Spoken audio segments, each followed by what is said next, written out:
Bonjour à tous, merci de votre présence. Bienvenue pour cette session numéro 5 du cycle Accompagner les petites villes de demain dans l'Aisne qui vous est proposée par le CAUE et la DDT. La session d'aujourd'hui portera sur la démarche de programmation urbaine. Elle introduit le module 2 du cycle qui est définir une stratégie et un plan d'action. Ce module se développera sur l'année 2022 et proposera 2 sessions d'apport méthodologique comme celle d'aujourd'hui, une session d'atelier et une visite de territoire. Pour rappel, le cycle de formation que nous vous proposons est à destination du trio élu DGS, chef de projet Petite Ville de demain. La session d'aujourd'hui porte sur la démarche de programmation urbaine. Vous avez pu le voir dans le module 1, lorsque nous avons abordé les différentes étapes qui mènent au projet. La programmation est une étape cruciale dans la définition du projet. Elle fait suite aux phases de diagnostic et d'observation du territoire et aux enjeux qui ont pu être révélés. Pour parler de démarche de programmation urbaine, nous avons invité Marjorie Ravilli, qui est chef de projet chez Attitude Urbaine. Je la remercie de pouvoir être avec nous ce jour. Bonjour, merci en tout cas à la DDT et au CAUE pour l'invitation. On a été très enthousiastes en tout cas pour y répondre de manière favorable et pour pouvoir vous expliciter peut-être un petit peu mieux pour ceux qui le connaissent déjà ou peut-être pas du tout, en tout cas vous sensibiliser sur les enjeux et les objectifs de la démarche de programmation urbaine qui est en fait un véritable levier pour définir et accompagner vos projets de territoire avec en fait, c'est ce qui fait un petit peu le lien en fait du passage vraiment des objectifs des politiques publiques, du stratégique à l'opérationnel concrètement derrière aux opérations urbaines. Donc, on a préparé un petit support qui mêle à la fois un peu partie théorique, vraiment pour pouvoir vous expliciter un petit peu mieux ce que c'est la démarche, les tenants et les aboutissants, et illustrer avec certaines études de cas. J'ai préparé aussi une autre étude de cas, si jamais on a le temps à la fin, pour pouvoir l'aborder. Je vais présenter rapidement la structure dans laquelle j'interviens, sachant qu'en fait, on va déjà commencer à parler de programmation dès cette slide. Donc, Attitude Urbaine, on est une agence de conseil en assistance à maîtrise d'ouvrage, donc en programmation urbaine et architecturale. On accompagne maintenant depuis plus de 25 ans les maîtrises d'ouvrage, qu'elles soient publiques ou privées, des phases amont des projets, donc que ce soit la mise en place de tout ce qui est organisation, stratégie, processus, jusqu'à la conduite opérationnelle et la mise en œuvre des opérations. Donc, ça va vraiment jusque même à l'accompagnement du maître d'ouvrage dans le suivi des études de conception, une fois que, si jamais vous avez un architecte qui a été sélectionné, l'accompagner pour assurer l'adéquation du programme projet en phase APS ou APD. Et ça, en fait, on intervient à différentes échelles territoriales. Et ensuite, on a Aptitude Urbaine, je ne vais pas m'étendre là-dessus, on a développé depuis 2010 en fait une formation continue dédiée à la démarche de programmation urbaine. Si vous êtes plus intéressé, j'ai ramené des petits prospectus où on a un cycle de formation à l'année et puis aussi des modules thématiques à la carte qu'on peut suivre en intra si vous le souhaitez. Donc, le déroulé du support, c'est vraiment savoir qu'est-ce que c'est qu'en fait la démarche de programmation urbaine, les 3 idées reçues, quelques fondamentaux en fait pour mettre en œuvre cette démarche de programmation et pour vous concrètement face à vos problématiques récurrentes ou au quotidien que vous pouvez rencontrer sur votre territoire, quels sont les intérêts de cette démarche. Donc la démarche de programmation, c'est avant tout une démarche de projet et c'est ça il faut bien l'avoir en tête, une démarche de projet au service de la collectivité, des maîtres d'ouvrage, du territoire pour pouvoir accompagner cette mise en œuvre du projet de territoire et sa déclinaison derrière stratégique et opérationnelle. Souvent, quand vous avez, par exemple, même à l'issue d'une campagne électorale, quand voilà, vous avez des ambitions, les objectifs des politiques publiques, des projets électoraux, et souvent, ils sont traduits uniquement à travers les documents de planification, le PLU, le PADD, et donc c'est de savoir comment on peut passer vraiment de ces documents de planification aux opérations, sachant qu'en fait, la programmation urbaine, elle se distingue bien des approches projets qui sont guidées par la conception. On ne va pas pouvoir dessiner tout de suite le projet ou mettre en œuvre concrètement. En fait, il y a un passage entre les documents de planification et concrètement le maître d'œuvre, l'architecte qui va intervenir et qui va bâtir ou que ce soit un cadre bâti ou réaménager les espaces publics. Il y a tout ce lien qui fait ce passage-là, c'est vraiment la démarche de programmation qui peut l'apporter. Et donc, en fait, cette démarche de programmation, c'est tout un processus de travail qui est mis en œuvre avec la collectivité, mais aussi l'ensemble des parties prenantes, que ce soit les élus, les services, les techniciens, mais pas que, parce que derrière, on peut aussi associer la population, les associations, enfin vraiment l'ensemble des acteurs, et réfléchir aux éléments de contenu du projet. Et à travers cette programmation, c'est vraiment un outil qui permet aussi d'apporter une aide à la décision et à la réflexion pour pouvoir aider la collectivité au mieux à la prise de décision, à la prise d'arbitrage éclairé. Donc, c'est vraiment ces éléments de contenu qu'on va interroger avec à chaque fois la question de quand on va faire un projet, c'est pour qui on le fait, pourquoi on le fait, comment on le fait, à quel moment on le fait, quels moyens on va mettre en œuvre. Et en fait, c'est toutes ces questions-là qu'on va instruire dans le cadre de cette phase de programmation qui est vraiment là aux côtés des maîtrises d'ouvrage. Et donc là, on va définir des orientations et des contenus adaptés, quel que soit le sujet qui est interrogé dans le cadre de vos réflexions. Et l'objectif, c'est de pouvoir vraiment doter la collectivité d'une feuille de route opérationnelle qui soit vraiment claire et partagée avec l'ensemble des acteurs, l'ensemble des partenaires, pour accompagner dans le temps la mise en œuvre concrète des opérations. Et donc là, vraiment, on se distingue de la forme urbaine, des logiques passives, en fait, qui sont plutôt liées à l'opportunité, où vous êtes peut-être sollicité par des promoteurs qui sautent sur l'occasion d'un foncier qui se libère pour pouvoir construire des logements, ou même du cadre formalité des procédures, comme ça peut être une ZAC. On n'est pas du tout dans cette approche-là, mais plutôt dans cette logique de processus.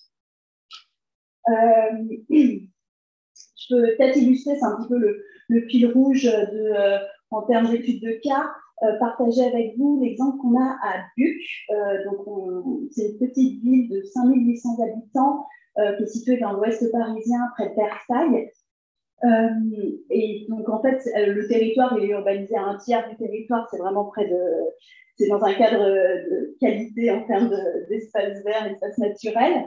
Et en fait, la collectivité se pose la question, nouvelle équipe, nouveaux élus qui viennent d'être installés, ils ont un programme politique, ils ont plusieurs études thématiques qui sont en cours, mais en fait, ils n'ont pas de vision macro, une vision aérienne, en fait, prospective et stratégique du projet de territoire. Et donc, ils se posent la question de comment faire de passer de ces plein de petites études thématiques et sectorielles qu'ils ont sur le territoire pour disposer un petit peu d'une vision stratégique de la commune. Ils ont des moyens financiers qui sont limités. Ils savent qu'ils ne pourront pas tout faire dans le cadre du mandat. Donc, il y a aussi cet enjeu à les accompagner à la hiérarchisation des opérations, quelles sont vraiment celles qui sont inscrites en tant que dans la priorité du mandat, et puis celles qui sont plutôt peut-être à lisser à court, moyen et long terme. Et donc ça, en fait, pour le coup, ils ont lancé une petite étude dans le cadre d'un gré à gré, donc c'est sans concurrence à moins de 40 000 euros, pour faire appel à un assistant à maîtrise d'ouvrage en programmation urbaine pour les accompagner sur ce sujet-là et proposer en fait une stratégie. Donc nous, on appelait ça un schéma directeur de développement de la commune pour pouvoir apprécier et mettre à plat en fait tout l'ensemble de la dynamique de projet qu'ils ont, voir aussi un petit peu les impacts et les conséquences de toutes les études qu'ils ont en cours, tous les projets qu'ils ont envisagés, mais sans avoir l'aspect macro, j'ai envie de dire. Ils ont plusieurs réflexions sur des OAP qui vont peut-être sortir de terre, qui vont générer des nouveaux logements, donc l'apport de nouvelles populations, mais quid de l'impact sur les équipements scolaires, quid de l'impact sur le stationnement, qui est déjà très saturé et très problématique sur la commune.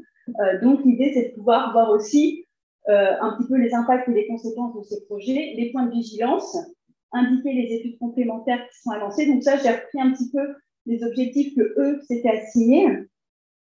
Et nous, finalement, comment on l'a traduit dans le cadre de l'étude, qui était vraiment, enfin, qui est vraiment, parce que c'est une mission qui est en cours, de pouvoir apporter cette vision stratégique et opérationnelle d'ensemble à long terme. Donc, c'est comment on peut construire un récit, comment on peut construire, comment on peut aussi fédérer l'ensemble des acteurs à cette dynamique de projet, définir ensemble des ambitions, des axes d'intervention et comment on peut prioriser à la fois les urgences du moment, qu'est-ce qu'on va se mettre qu'est-ce qu'on va inscrire dans le PPI, dans le cœur dans le mandat en cours, et identifier aussi les actions qui vont faire levier, et je veux dire qui vont poser une base pour assurer un développement cohérent et harmonieux de la commune en lien avec les objectifs des politiques publiques, et quelles sont les opérations qu'on pourrait plutôt inscrire à moyen long terme.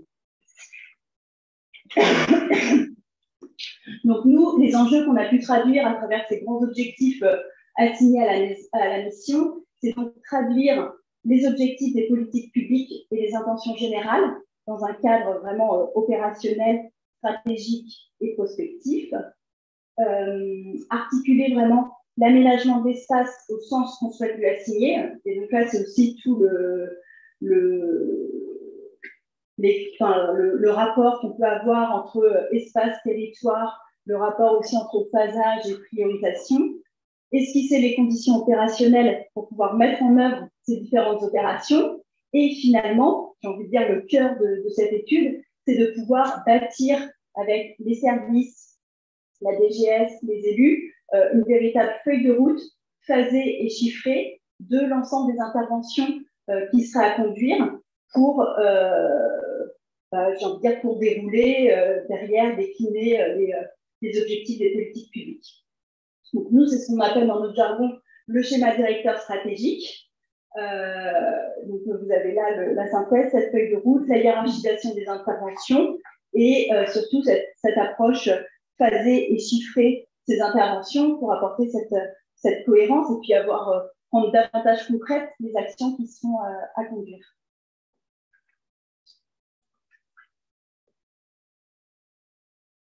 Donc, en somme, ce qu'on peut se dire, voilà, c'est que la programmation, c'est une pratique plus stratégique, plus rationnelle et efficace pour faire de l'urbanisme et de l'aménagement. Et c'est vraiment un levier de développement local au service du territoire, mais aussi des habitants.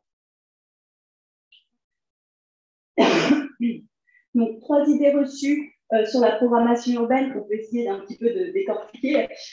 Et c'est celle qu'on a aussi qu'on entend souvent hein, dans le cadre de notre profession, qu'on rencontre souvent sur le terrain, c'est en matière de projet urbain, de toute façon, le dessin ou l'architecte, ça sera toujours plus efficace qu'un programme, qu'un document de programme. Donc, oui, certes, parce que peut-être que ça va rendre plus concret en termes de rendu, en termes d'image, en termes de projection que les uns et les autres peuvent avoir, les habitants et tout, pour vraiment rendre concret une opération, que ce soit de requalification d'un espace bâti vacant ou vieillissant ou le réaménagement des espaces publics. Mais faire un projet sans programme, sans vraiment définir les éléments de contenu et les performances que l'on souhaite derrière, en termes des performances qualitatives, mais aussi quantitatives, en termes de la notion aussi d'usage, de public, à qui on va destiner ce programme, sans vraiment se poser ces questions stratégiques qui permettent aussi à la collectivité, au maître d'ouvrage, de se poser les questions de quel niveau d'ambition je me fixe, quels sont les objectifs derrière. En fait, tout ça, c'est ce document programme qui traduit toutes les intentions. Que ce soit en programmation architecturale ou en programmation urbaine, c'est un temps de réflexion indispensable à avoir aux côtés de la collectivité. Alors, ça peut être dans le cadre d'études, ça peut aller de 3 mois à 6 mois, voire peut-être un peu plus, mais en tout cas, c'est un gros document, un document important, structurant, puisque en fait, c'est ce document-là qui sera remis aux équipes de maîtrise d'œuvre qui, derrière elles, vont concevoir le projet. Et donc, nous, c'est pendant cette phase programme où on va définir avec la maîtrise d'ouvrage tous les tenants et les aboutissants sur la base d'un diagnostic stratégique. On va le voir par la suite un peu l'importance en fait de ce diagnostic stratégique, cet état des lieux qu'on va faire, identifier collectivement les enjeux. Sur cette base-là, on va pouvoir construire des scénarios. Et en fait, c'est ces scénarios-là qui vont vous aider aussi, des scénarios contrastés en fait, qui vont pouvoir vous aider à la prise de décision. Et à travers cette phase un petit peu de scénario, c'est là où aussi on va tester toutes les faisabilités fonctionnelles, les faisabilités techniques, les faisabilités financières, pour savoir en coût d'investissement, en coût de fonctionnement, en termes de montage opérationnel, en termes de phasage. Enfin, tout ça, c'est dans cette phase un petit peu amont où on va explorer en fait l'ensemble du projet. Enfin, on va donner corps en fait aux enjeux qu'on aura dégagés dans le cadre du diagnostic stratégique. Et une fois que la collectivité peut, ou en tout cas choisit, sélectionne un scénario, parce que l'idée c'est de pouvoir avoir une comparaison des scénarios sur la base d'une grille d'analyse multicritères pour justement vous aider à la prise de décision et aux arbitrages. Une fois que vous avez sélectionné le scénario ou les orientations, les intentions que vous voulez, à partir de là, c'est le document programme qui va traduire tout ce scénario dans un document, une feuille de route en fait, et c'est ce document-là qui sera remis en phase conception. Et donc j'ai envie de dire, on prémâche complètement tout le travail de la maîtrise d'œuvre, parce qu'en fait, tout ce travail préalable de questionnement sur le projet, des usages, du public, du coût que ça va induire, la concertation, tous les apports de la concertation, tout ça aura été fait dès la phase programmation. Et donc là, j'ai envie de dire, une fois qu'on a un bon programme, derrière, le maître d'œuvre, il a juste à décliner. On aura de fait aussi un bon projet si, depuis le début de la chaîne amont, voilà, tout le processus projet a bien été mis en œuvre. N'hésitez pas hein, si vous avez des questions à ce sujet. Donc ça, c'était la première idée. Moi, j'ai une première question. Vos interlocuteurs, enfin vos clients, ce sont systématiquement des collectivités, là, si j'ai bien compris. Y compris, enfin non, pas forcément, on intervient aussi pour des maîtrises d'ouvrage privés. D'accord. Mais essentiellement que les collectivités. Ok. Et dans les collectivités, c'est principalement des EPCI ou est-ce que des fois vous avez également affaire à des villes directement? Et quel que soit le cas, est-ce que vous arrivez dans votre accompagnement d'AMO à permettre le dialogue entre villes et EPCI qui ont de fait des compétences différentes? Oui, complètement. Alors là, pour le coup, j'ai envie de dire, on intervient autant pour des collectivités que pour des communautés de communes, des communautés d'agglomération. Et dans les exemples que je voulais citer, quand je vous parlais des références, c'est pour ça que je disais on attaque déjà avec le sujet de la programmation. Typiquement, par exemple, pour le projet de redynamisation des centres-villes pour la communauté d'agglomération de Saint-Germain, en fait, la communauté d'agglomération a défini 6 petites communes dans sa communauté d'agglomération où il y avait un enjeu de redynamisation et de revitalisation de leur centre-ville. Et donc là, ce qui a été fait, ce qui a été demandé, mais dès le CCTP, dès la commande, c'était de savoir comment on pouvait construire un diagnostic propre avec des problématiques spécifiques à chaque commune, mais surtout apporter à la communauté d'agglomération une cohérence d'action par rapport aux compétences qu'elle a de manière globale sur l'ensemble de ces 6 territoires. Et donc ça, pour le coup, ce dialogue entre collectivités, communautés de communes et communautés d'agglomération, on l'a surtout en fédérant, en proposant des ateliers avec les acteurs, que ce soit les maires de ces 6 petites communes, mais aussi avec les présidents d'agglomération. Donc, on intervient vraiment sur des projets, en tout cas pour des maîtrises d'ouvrage très, très différentes.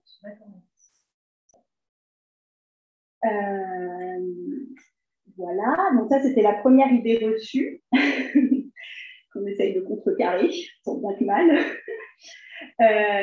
Et donc là, en fait, c'est grâce après à ce programme qui va être réalisé qui permet en fait de formuler une commande et de dialoguer efficacement avec le maître d'œuvre. Que ce soit dans le cadre d'un projet architectural ou un projet urbain, alors dans ce cas-là, c'est avec l'urbaniste concepteur. Ensuite, la deuxième idée reçue, c'est, bon, ok, la participation, mais bon, finalement, ça va nous prendre du temps, on va avoir toujours les mêmes gens autour de la table, c'est quoi le rapport avec la programmation, quel est l'intérêt, en fait, d'associer ces acteurs-là?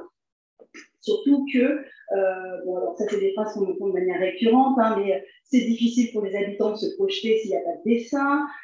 Il faut faire appel dans ce cas-là à des BE spécialistes de communication, donc ça va nous coûter aussi plus cher en tant que collectivité pour passer les études.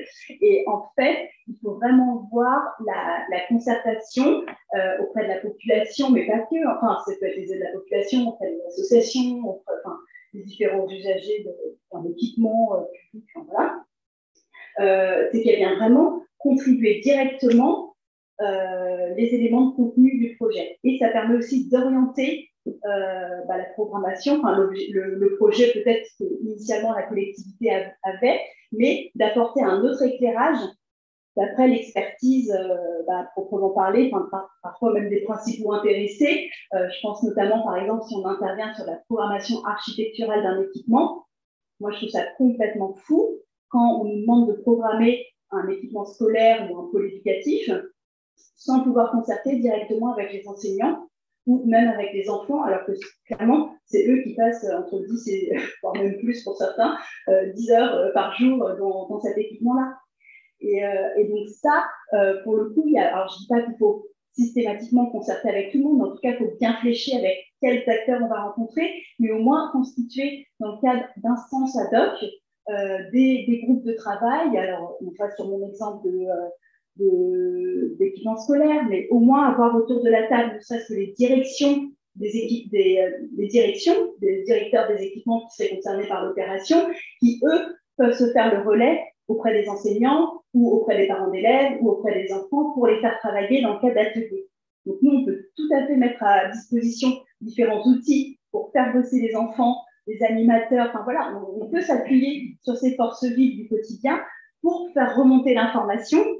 Et je vois en tout cas, nous, sur Valenciennes, oui, les enfants, ce qu'ils ont proposé pour l'aménagement des cours de récréation ou même des dortoirs, ou même la disposition de l'organisation de l'espace de restauration, et ça a été, une fois que c'était validé par la maîtrise d'ouvrage, on a intégré ces éléments-là directement dans le programme. Et ça ne coûtait rien. Donc, ça a vraiment du sens. Parfois, ça peut vraiment apporter, ça peut vraiment enrichir le projet. Et donc, il faut vraiment voir ces deux démarches, participation et élaboration du projet, vraiment en étroite articulation. Donc ça, c'est plus la partie démarche de concertation, participation avec les habitants, mais il ne faut pas oublier aussi toute l'importance de la démarche partenariale. Et ça, c'est la collectivité qui a la main là-dessus. Typiquement, là, par exemple, à BUC, on va le voir après, il y avait un enjeu majeur à faire travailler les services entre eux, à dépasser en fait l'approche par silo que certaines collectivités ont, mais de fait, parce que chaque service est pris aussi dans son champ de compétences et puis dans toutes ses tâches du quotidien, mais essayer de monter des groupes de travail, des ateliers interservices dans le cadre d'un projet ou des groupes de travail interélus, clairement, ça a du sens. Et le fait de partager les enjeux, même pour même la vision du territoire, partager les éléments de diagnostic stratégique, c'est vraiment important. Et on le verra à BUC. Les services, on a fait un premier atelier interservice. On leur a juste demandé pour chaque service de s'exprimer sur ses enjeux propres au service, mais que le service scolaire entende le service culturel, entende le service urbain, qui dit « Ah, mais moi, j'ai X logements qui vont sortir de terre, alors que le service scolaire n'était pas au courant. » Enfin, tout ce lien, en fait, fait qu'ils sont sortis de ces 2 heures de réunion en disant « Ah là là, mais merci beaucoup d'avoir fait ça. Ça nous a complètement, même pour inscrit dans une autre démarche, même pour la suite, pour les autres projets, les autres réflexions au quotidien. » Et donc là, on va refaire un même atelier, cette fois-ci interélus, même si eux sont peut-être un petit peu plus disposés à avoir cette vision transversale, mais il ne faut pas négliger vraiment l'apport de cette démarche partenariale. Donc en fait, la démarche de programmation, c'est par essence, j'ai envie de dire, une démarche partenariale et participative de par l'ensemble des acteurs qu'elle met en fait autour de la table. Et donc ça, elle propose un cadre donc lisible et des finalités pour associer l'ensemble des parties prenantes. Et ça, j'ai envie de dire, on l'identifie dès le démarrage de la mission, en fait, par rapport au sujet qui est posé, par rapport aux problématiques, avant même, ou lors de la réunion de lancement, en fait, on va proposer, nous, une méthode de démarche partenariale. Peut-être qu'il n'y a pas d'enjeu à concerter les habitants dans le cadre de la mission, parce que ça peut être une mission très interne, très politique, très stratégique. Typiquement, à BUC, ils nous ont dit, c'est trop tôt, on ne va pas vers la population, on n'acte pas là-dessus. Par contre, on met on met le paquet sur la démarche partenariale, parce que là, il y a un gros enjeu, c'est une étude interne, il faut fédérer l'ensemble des acteurs, l'ensemble des services, l'ensemble des élus autour de ce projet pour vraiment définir cette vision politique, stratégique et opérationnelle derrière pour la collectivité. C'est un peu bien ce que vous dites avec, l'atelier, le premier atelier qu'on a eu dans le cycle de formation avec l'intervention du CERD sur l'outil cartopartie qui permettait en fait sur chaque thématique du territoire de pouvoir définir l'ensemble des acteurs qui sont concernés par la thématique et de voir quelles relations on peut mettre en place entre la collectivité et cet acteur, sur quel sujet on peut l'interpeller, le mobiliser. Et donc, je pense que ça fait vraiment le lien avec ce premier atelier. Je ne sais pas si dans la salle, vous aviez pu contacter le CERD pour justement commander, en fait, c'est un petit jeu de cartopartie. Je pense qu'il y avait des petits personnages, puis il y avait le plan aussi pour mettre en œuvre cet exercice. Alors, je ne sais pas si dans la salle, vous aviez pu commander cet outil. Non, a priori, pas tellement ici. Oui, d'accord, ok. Moi, je l'ai fait, en fait, je l'ai reçu par ordinateur. Et alors, on n'a pas utilisé en soi, puisque nos projets sont plus ou moins définis. Par contre, ça m'a permis d'élaborer un petit peu quels étaient les partenaires, notamment les partenaires financiers et compagnie. Ça a vraiment permis de faire un tableau à côté. Donc, on n'a pas travaillé, voilà, pour pas finalement de demander à toutes les personnes en fait, de se mettre autour de table et compagnie. Mais ça m'a permis, moi, de mettre toutes les actions avec des cases, quels sont les partenaires qui vont pouvoir nous aider à le mettre en œuvre, quels sont les partenaires qui vont nous aider au niveau des financements. Et du coup, ça me permet maintenant d'aller directement consulter un papier de bonne voie.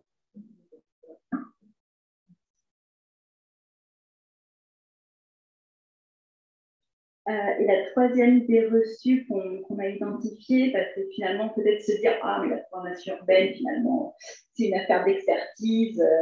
Donc, certes, parce qu'en fait, finalement, on va faire appel peut-être à des professionnels, si vous n'avez pas la compétence en interne pour certaines collectivités, mais en tout cas, des méthodes, ou des outils bien particuliers. Mais il faut vraiment voir la programmation urbaine comme l'affaire de la collectivité. Enfin, c'est vraiment au service de la collectivité. J'ai envie de dire, c'est la collectivité puis ses partenaires, bien entendu, mais c'est vraiment en appui, en fait, au prolongement, finalement, de tout le travail que vous pouvez faire pour donner corps, en fait, au projet.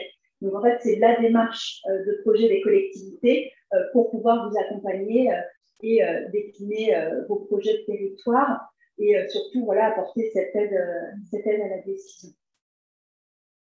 Donc là, on va dire que c'est un peu on intervient comme de super-héros, mais l'idée, c'est qu'en fait, finalement, c'est qu'à travers cette démarche de programmation urbaine, ça puisse vous aider en fait à consolider vos arbitrages politiques et techniques et dès cette phase amont, de pouvoir se poser la question des conditions opérationnelles derrière, que ce soit d'un point de vue en termes de montage, de faisabilité financière, de faisabilité technique, justement, quel partenaire institutionnel on peut peut-être associer pour obtenir des financements ou voir quels sont les dossiers à monter pour décrocher des subventions. Tout ça, ça va être dans cette phase amont et qu'il faut bien préparer pour que le projet ensuite puisse être sur les bons rails et se décliner de manière opérationnelle, de manière la plus efficace possible.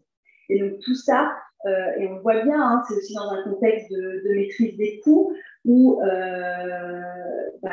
il faut faire attention aussi aux deniers publics. Et donc c'est aussi comment optimiser, avoir cette approche un petit peu financiero-économique, mais aussi derrière en termes de moyens humains, parce qu'en fait j'ai envie de dire toute la richesse, toute la d'un projet, de la pensée, des réflexions, de tout ce qu'on peut faire, ça repose sur les services, ça repose sur les DGS, qui vont mettre en œuvre, sur les élus derrière qui portent l'idée, ou en tout cas qui vont la valider, la pousser jusqu'au bout. Et donc ça, c'est voir comment on peut aussi optimiser au mieux et être le plus efficace. J'ai un petit témoignage ici, CAE, parce qu'on intervient souvent dans des phases de pré-programmation. Pas vraiment de la programmation en tant que telle, mais on est souvent sollicité, y compris dans le cadre de Petites Villes de demain. On accompagne à peu près la moitié des territoires déjà. Et c'est vrai qu'il y a cette réticence des élus à faire rentrer un petit peu dans le cadre, dans le sérail des experts. De toujours peur qu'on mette en cause un projet, qu'on dise qu'ils font mal, qu'ils prennent des mauvais choix, entre guillemets, même s'il n'y a pas de mauvais choix. C'est toujours très compliqué d'expliquer aussi l'intérêt à un moment donné d'être dans le partage avec des experts, que ce soit des urbanistes, des architectes ou des paysagistes, qui vont pouvoir nourrir des réflexions. Et la programmation, c'est aussi ça. On comprend bien l'interface entre diagnostic stratégique et puis après, on va dire, les projets, enfin, la mise en œuvre des projets, les phases plus opérationnelles. Et c'est vrai que cette articulation de programmation, elle n'est pas encore évidente, surtout sur des petites collectivités qui ont tendance, et on comprend pourquoi aussi, parce qu'ils ont finalement bien souvent très peu d'ingénierie embarquée, à prendre des décisions entre eux, par eux-mêmes. Et cette phase de programmation, elle est importante parce qu'elle permet aussi de prendre du recul sur ces projets. Ça permet de prendre du recul sur ces projets. Et puis, la phase de concertation, elle est cruciale. Bien souvent, on arrive sur des territoires où les conseils municipaux, ils ne sont pas d'accord entre eux. Et là, on se dit, voilà, ça va être très compliqué de faire sortir des projets si déjà, ils n'ont pas accordé leur bureau. Donc, là, effectivement, la concertation partenariale au sein même de l'équipe de maîtrise d'ouvrage, elle est très importante. Et la concertation de la population, effectivement, d'aller chercher l'usager. On comprend pourquoi c'est important d'aller chercher l'usager, puisque c'est lui, finalement, qui sait comment va fonctionner l'équipement, mais c'est aussi une façon aussi d'associer la population, c'est aussi l'acceptation du projet. Et ça, en termes de programmation urbaine, c'est très important aussi. C'est-à-dire que finalement, on a été chercher la population, ils ont participé à la construction du projet. Donc, il ne faut pas se moquer d'eux, hein, pour en faire quelque chose de la concertation. Hein. Il ne faut pas que ce soit juste de l'information. Mais c'est crucial aussi pour l'acceptation du projet. On sait que c'est, on va dire, un aspect sur lequel les élus sont très sensibles, que leurs concitoyens aient vraiment la sensation d'avoir été écoutés et d'avoir participé à la construction du projet. Et peut-être pour réagir par rapport sur le volet, voilà, où c'est cet expert finalement qui va un petit peu s'introduire dans l'intimité de la collectivité. Faut voir ça, j'ai envie de dire aussi, comme une opportunité pour vous de faire appel à des personnes extérieures peut-être au territoire, mais qui peut-être aussi s'associent à d'autres compétences qui vont être utiles au projet. C'est très rare en fait que nous, Attitude Urbaine, donc en tant qu'AMO programmiste, on intervienne seul sur ces missions-là. Souvent, en fait, on va s'associer avec un économiste de la construction qui va vous adapter toutes les lignes sur les coûts d'investissement, sur les coûts de fonctionnement que les projets peuvent induire. On va peut-être partir aussi avec des expertises en montage opérationnel ou en programmation commerciale. Donc en fait, on a aussi tout notre réseau sur lequel aussi on peut s'appuyer pour comporter tous les éléments de contenu de l'étude, des experts en mobilité, en stationnement. Donc ça, j'ai envie de dire, c'est aussi une chance de lancer ce type de mission parce que derrière, en fait, c'est un groupement auquel vous allez faire appel avec plein d'expériences, de compétences et puis d'expériences complémentaires à l'appui, voilà, qui viennent de nourrir ce projet. Et souvent, dans cette phase un petit peu de programmation, donc, ce qu'on a l'habitude de faire, c'est d'alimenter tout le travail de diagnostic, mais aussi de scénario, en appuyant sur un travail de benchmark, de référence pour voir qu'est-ce qui se passe aussi ailleurs. Alors, il faut faire des choses qui soient cohérentes et intelligentes, donc, je veux dire, qui parlent à vos territoires, sur des territoires qui sont similaires aux vôtres, que ce soit en termes de nature d'organisation territoriale, ou même en termes de taille, en termes de localisation, mais prendre un petit peu de recul et voir un peu ce qui peut se passer à l'échelle nationale, voire même internationale, pour venir éclairer ce projet-là, ou les ambitions que vous avez. Après, en effet, il y a peut-être alors je ne dis pas un re-questionnement de la commande, parce que bon, ça a du sens si elle a été passée, mais en tout cas, c'est voir comment peut-être on peut la reformuler, ou comment on peut peut-être la détricoter pour que elle devienne la plus globale possible. Enfin, voilà.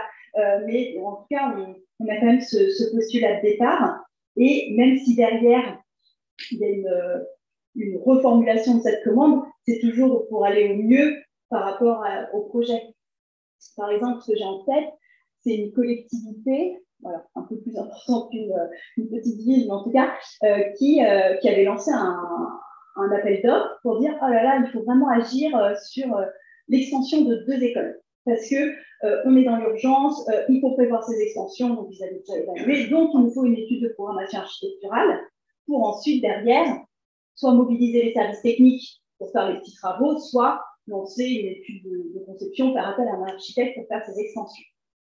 Donc bon, on répond à l'appel d'offres, en se disant, bon, on va faire de la programmation architecturale, on fait la réunion de lancement, on commence à poser les bases du diagnostic, on fait nos ateliers interservices, interélus, et puis là, finalement, on se rend compte que sur cette ville-là, il va y avoir plein de projets urbains qui vont sortir de terre à court, moyen et long terme.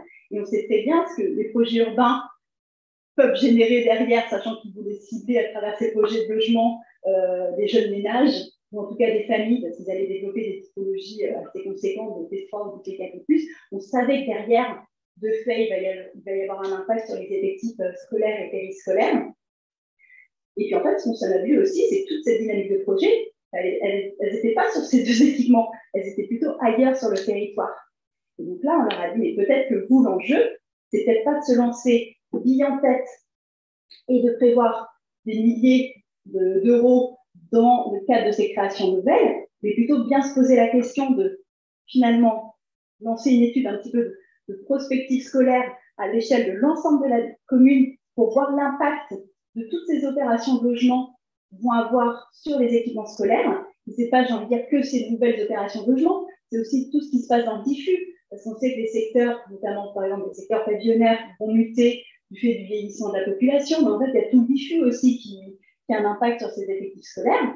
Et c'est de leur dire, bah, écoutez, plutôt que de lancer une étude de programmation architecturale telle que vous l'aviez pensée, mais qui était juste, parce que ça répondait à l'urgence du moment, plutôt lancer une étude de prospective scolaire à l'échelle de l'ensemble du territoire, associer un schéma directeur scolaire pour voir finalement sur quels équipements, quel secteur scolaire il y aura un vrai enjeu pour pouvoir agir sur les équipements. Et en fait, nous avons dit, bon, bah, ok, d'accord. En fait, on s'est rendu compte à l'issue de cette étude que c'était absolument pas sur ces 2 écoles-là où il y avait un enjeu, mais il fallait plutôt mettre le paquet dans le sud de la ville, parce que là, et puis il fallait envisager une autre chose, en fait, que ce soit une création nouvelle. Donc, en fait, c'est aussi cette étude d'AMO en programmation qui a permis finalement cette reformulation de commande.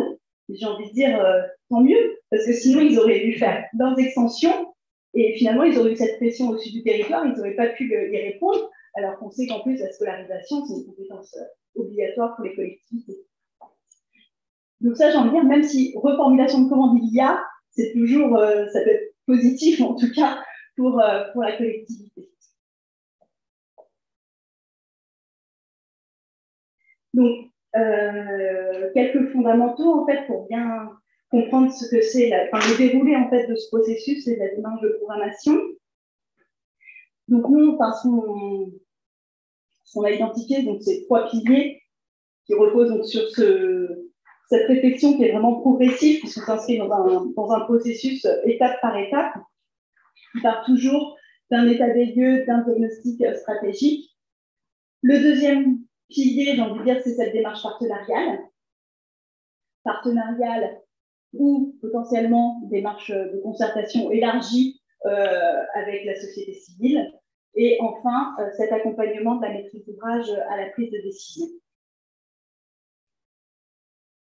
Donc là, en fait, cette réflexion progressive étape par étape, alors, j'avais rajouté d'autres slides derrière, mais c'est pas grave. Je pourrais vous envoyer le support peut-être à l'issue de la présentation, parce qu'il y avait quelques slides qui ont complété le support, mais c'est pas gênant.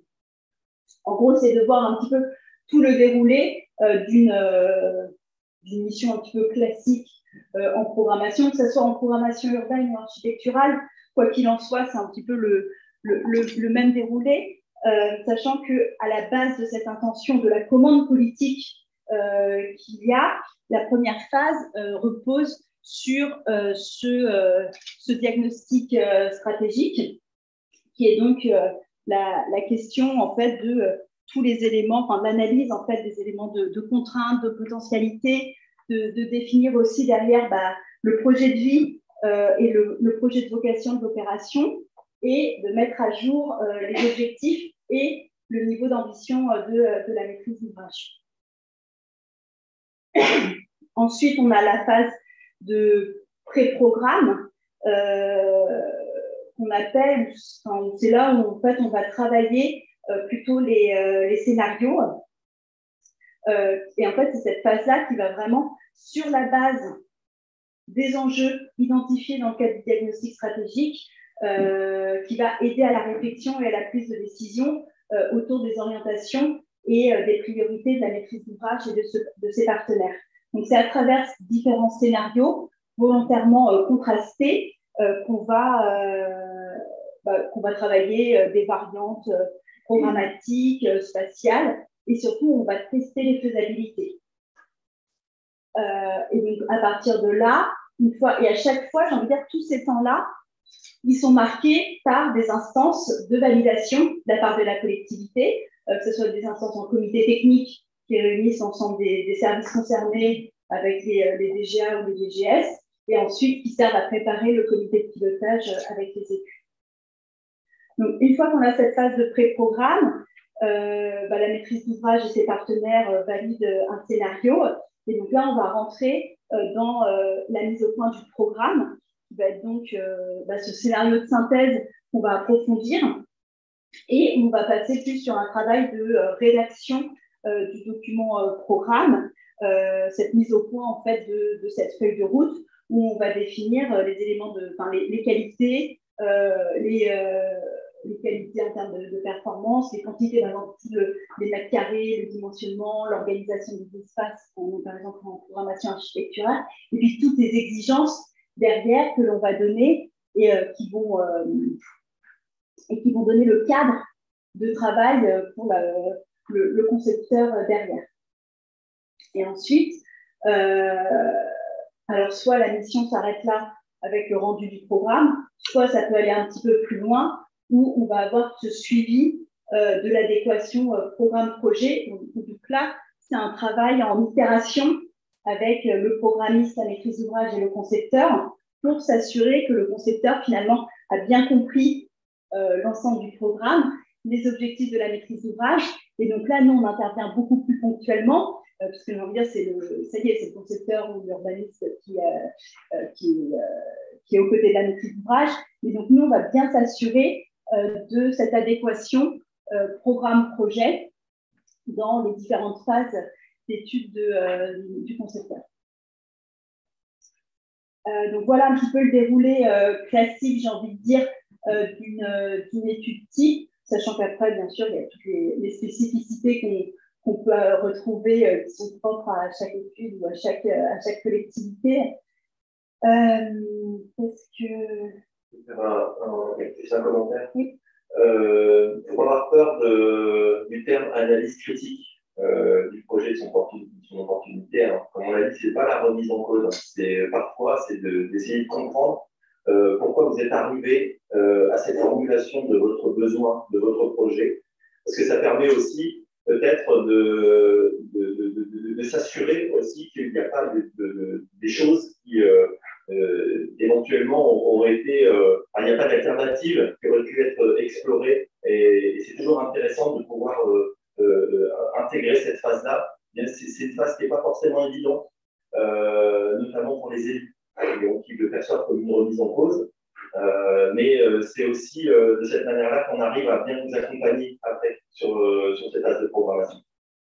Je pense qu'en fait, au lieu de même analyse critique, c'est peut-être plus une relecture ouverte et contextualisée en fait de votre commande, pourquoi vous l'avez passée. Enfin voilà, c'est mieux comprendre et puis voir un petit peu tout le déjà là qui existe déjà sur votre territoire et qui va servir de base en fait pour pouvoir développer le projet, bien préciser tous les éléments de contrainte, les atouts, les potentiels de développement, toute la dynamique de projet, parce qu'en fait, on sait très bien que le projet, quand il va se faire, ça va être peut-être à court ou à moyen terme, mais entre-temps, le territoire aussi aura évolué peut-être par ailleurs. Donc, comment ce projet que vous avez s'inscrit dans toute cette dynamique de projet ce soit à l'échelle de la collectivité, mais aussi peut-être à l'échelle de la communauté de communes, une communauté d'agglomération. Tout ça, ça va être des questions qu'on va interroger dans le cadre du diagnostic.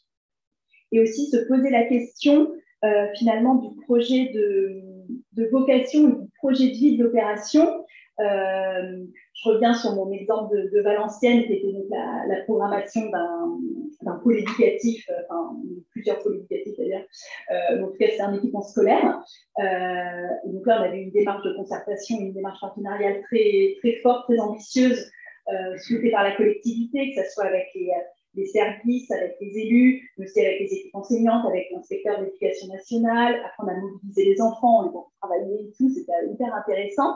Mais ce que je leur disais, c'est que on aura beau, nous, en tant que programmation aux côtés de la maîtrise d'ouvrage, on aura beau programmer le plus bel outil au service du projet, le plus bel équipement qui soit, avec les meilleurs en termes de dimensionnement, en termes de relations entre les différents espaces, le dortoir, il se trouve à côté de la salle de classe de petite section, à côté des sanitaires. Enfin voilà, on aura beau imaginer le meilleur projet en termes de programmation, si derrière, il n'y a pas les forces vives qui travaillent à un projet de vie, comment faire vivre cet équipement au quotidien et ce projet de vocation, et ben en fait, le projet ne fonctionnera pas. Donc en fait, il y a même deux travails à faire en parallèle.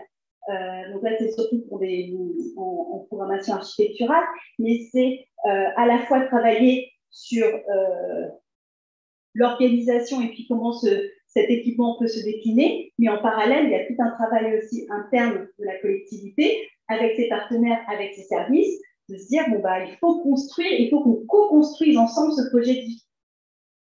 Par exemple, à Biscarrosse, ils ont un projet de faire un grand pôle, un pôle culturel qui associe à la fois le service associatif, le service culturel, avec des salles ouvertes aux associations et tout ça.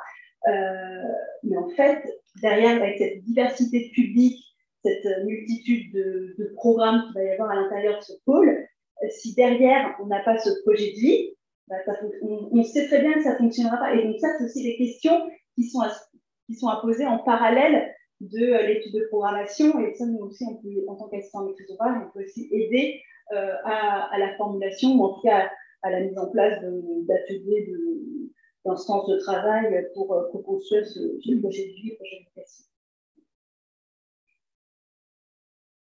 Voilà, le deuxième pilier, on l'a évoqué, donc c'était la démarche participative, partenariale avec les parties prenantes. Quoi qu'il en soit, c'est toujours piloté par la maîtrise d'ouvrage. La maîtrise d'ouvrage ne perd pas la main. C'est pas parce qu'elle fait appel à un AMO ou qu'elle fait appel au concepteur parce que vous êtes parti directement avec un concepteur sans passer par la case programmation. Ça reste le projet de la maîtrise d'ouvrage. C'est la maîtrise d'ouvrage qui reste décisionnaire à la fin. Et donc, c'est à elle aussi de piloter cette démarche partenariale et concertée. Alors certes, l'AMO programmation, en fait, il ne se place pas au centre. C'est juste qu'il faut voir ce schéma comme c'est lui qui fait le lien, en fait. Il fait le lien entre tout le travail un petit peu de terrain, de démarche partenariale qu'il peut avoir, que ce soit avec les partenaires institutionnels, la société civile, les partenaires opérationnels, enfin, l'ensemble des acteurs qu'on va mettre autour de la table, on va les faire travailler. Ça, j'ai envie de dire, on va être avec les mains dans le cambouis avec eux dans le cadre de différentes sessions, différents dispositifs. Et ça, j'ai envie de dire, ces dispositifs, ils sont aussi inventés, ils sont propres à chaque étude. Ça peut être des diagnostics en marchant, ça peut être des ateliers de travail, ça peut être des enquêtes de terrain, des micro-trottoirs. Toute cette matière, en fait, c'est ça qui va servir à alimenter les différentes phases de l'étude. Et donc, c'est ça qui va nous nourrir. Parce qu'en fait, nous, le terrain, c'est pas parce qu'on vient aussi avec...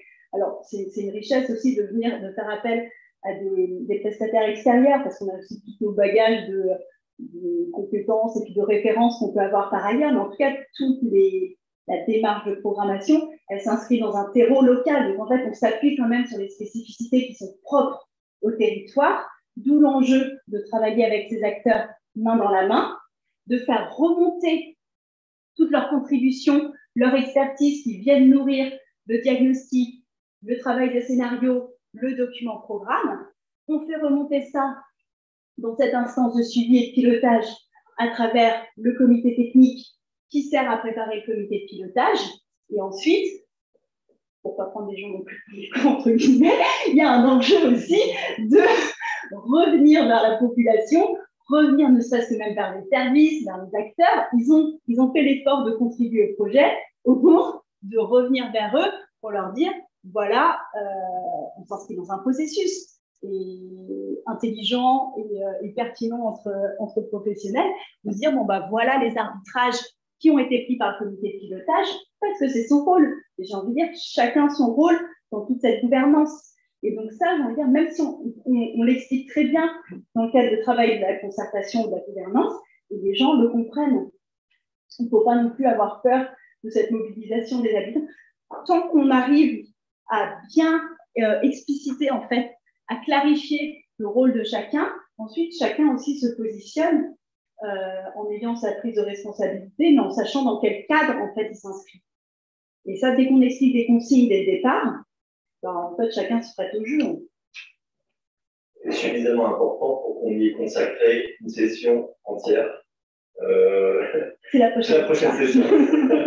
Ça va faire un peu l'introduction. Mais en tout cas, voilà, il faut voir vraiment tout ce travail-là comme un travail itératif et collectif au service de la collectivité, parce qu'en fait, tout ça, ça va aider à la prise de décision et aux arbitrages. Et en fait, aussi, l'AMO, elle se positionne pour finalement aussi impliquer l'ensemble des partenaires et des parties prenantes et aussi coordonner les différentes ingénieries de projet, en fait, vraiment faire ce dialogue entre la base de terrain et puis aussi les instances plus techniques et politiques. Juste pour aussi que ça puisse bien vous parler dans la salle, donc aujourd'hui il y a des élus, mais il y a aussi des DGS et des chefs de projet Petites Villes de demain. Alors si on regarde le schéma, ce trio, en fait, il est bien dans l'instance de pilotage et dans l'instance technique. Le chef de projet, je pense cette fonction-là, vous êtes vraiment aux côtés du DGS et des élus pour faire en sorte que ce schéma fonctionne bien, que ces comités de pilotage et ces comités techniques puissent être bien organisés, qu'il puisse bien y avoir le lien avec une éventuelle AMO qui fait cette démarche de programmation urbaine. Mais votre rôle, enfin, en tout cas c'est comme ça que nous on le voit, votre rôle de chef de projet, c'est pas spécifiquement de faire cette démarche de programmation urbaine. Parce que justement, ça demande des compétences multiples, ça demande du temps, ça demande de la production que vous n'avez pas forcément le temps de faire. Et à la rigueur, c'est pas tellement ça qui est dans votre fiche de poste. C'est bien d'accompagner le duo DGS élu à ce que tout fonctionne bien dans un temps qui est quand même assez court. Donc voilà, c'était simplement pour faire le lien avec le programme Petites Villes de demain et les différents acteurs qu'on a aujourd'hui. Et puis du fait de votre expertise propre, spécifique à chaque service, c'est aussi de venir alimenter ce groupement de programmistes ou d'assistants à maîtrise d'ouvrage pour contribuer directement au projet. Mais en effet, nous, dans le comité technique, en fait, souvent les personnes qui sont associées, donc ce sont les services qui sont concernés par l'étude, en lien avec un DGS ou un DGA.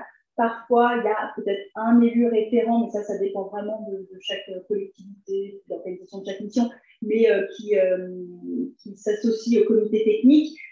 Mais normalement, la place des élus, elle est plutôt dans le comité de pilotage avec cette instance collective où il y a cette prise de décision. Et en fait, ce comité technique, il faut vraiment le voir comme un temps de préparation au comité de pilotage où on va aborder, on va présenter un support qui va être beaucoup plus technique. En fait, il va aussi beaucoup plus peut-être parler au service. Et puis ensuite, il y a un travail de synthèse avant de venir au comité de pilotage, parce qu'on n'a pas non plus le même temps imparti entre les 2 heures du comité technique et puis 1 heure chronométrée pour le comité de pilotage. Et après, dans le cadre de ces missions-là, il y a un enjeu que les personnes qui sont participantes du comité technique soient aussi directement associées à la réflexion dans le cadre d'entretiens structurants. On va pouvoir faire aussi dès le démarrage de la mission avec certains services clés qui sont directement concernés, mais aussi ces entretiens structurants, ils peuvent aussi concerner certains élus, pour qu'on ait aussi une idée très claire du niveau d'ambition, des objectifs de la collectivité. Parfois, il y a un enjeu à ce qu'on nous demande de rencontrer le ou la maire directement dès le démarrage de la mission. Parfois, il y en a qui préfèrent attendre un petit peu qu'on vienne déjà avec des premières billes pour pouvoir tester ça une fois qu'on a déjà une connaissance un petit peu plus approfondie et puis qu'on a pu avancer dans le diagnostic stratégique et commencer à poser les premières orientations qui vont servir de base pour ensuite travailler les scénarios. Donc ça, après, j'ai envie de dire, c'est à la carte. Mais en tout cas, il y a ces temps de travail un petit peu en privilégié en entretien, que ce soit individuel, enfin bilatéral ou entretien collectif dès cette phase de diagnostic.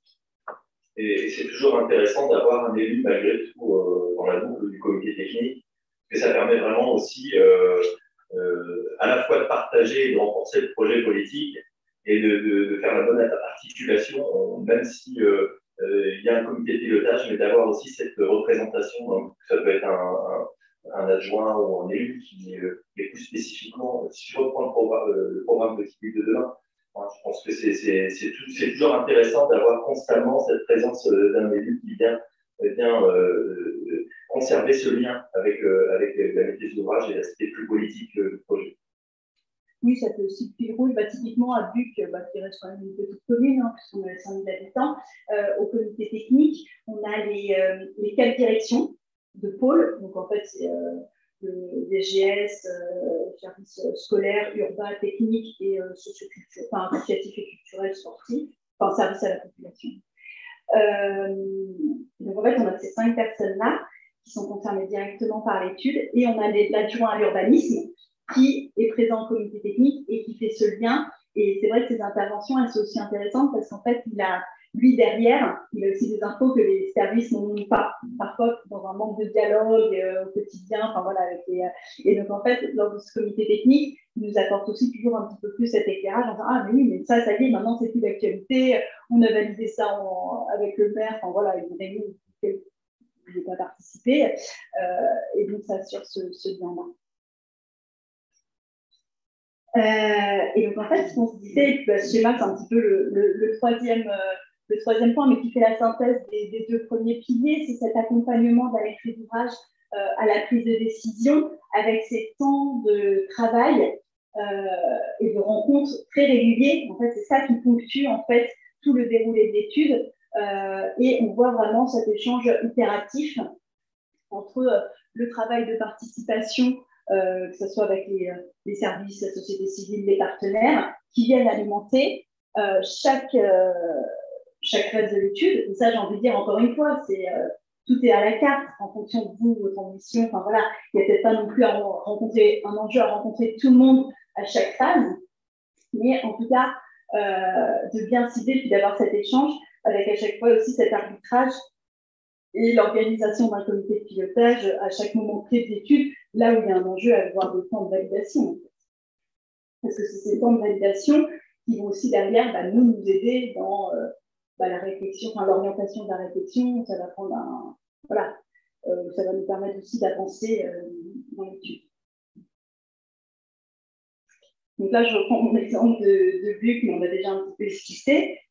Donc en fait, c'est cette traduction. Et ça, en fait, typiquement, cette organisation-là, on le propose dès la phase off. Dans la phase, on va remettre un petit devis détaillé, puis une petite note d'accompagnement ou un petit élément technique. On propose en fait une organisation de cette gouvernance. Et donc, on retrouve l'équipe d'assistants maîtrise d'ouvrage qui fait un petit peu cette rotule.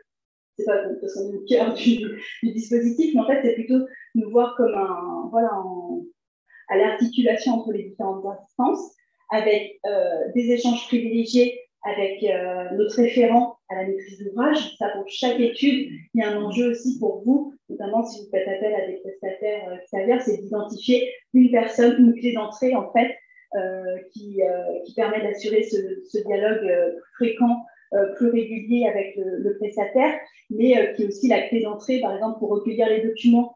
Il va y avoir un enjeu peut-être à mobiliser différents services. C'est cette personne-là qui centralise le tout, qui diffuse au groupement, et puis vice-versa. C'est aussi notre clé d'entrée, nous, pour aller au-devant de la collectivité. Et donc là, c'est lors de ces points d'étape qu'on ne compte pas, parce que pour le coup, c'est un accompagnement vraiment main dans la main et puis rapproché avec cette personne, où on va faire le point sur les éléments de méthode, sur la concertation, sur l'avancement de la réflexion. Dès qu'on a une problématique, bon, bah, voilà, on prend le téléphone, enfin, voilà, on est en échange régulier. On a ce pilotage et suivi, on l'a vu. Et donc là, avec différents dispositifs qui avaient été proposés. Et donc là, par exemple, dans le cadre de cette étude-là, parce qu'il y a un enjeu, c'est une étude flash, c'est une étude sur 3 mois.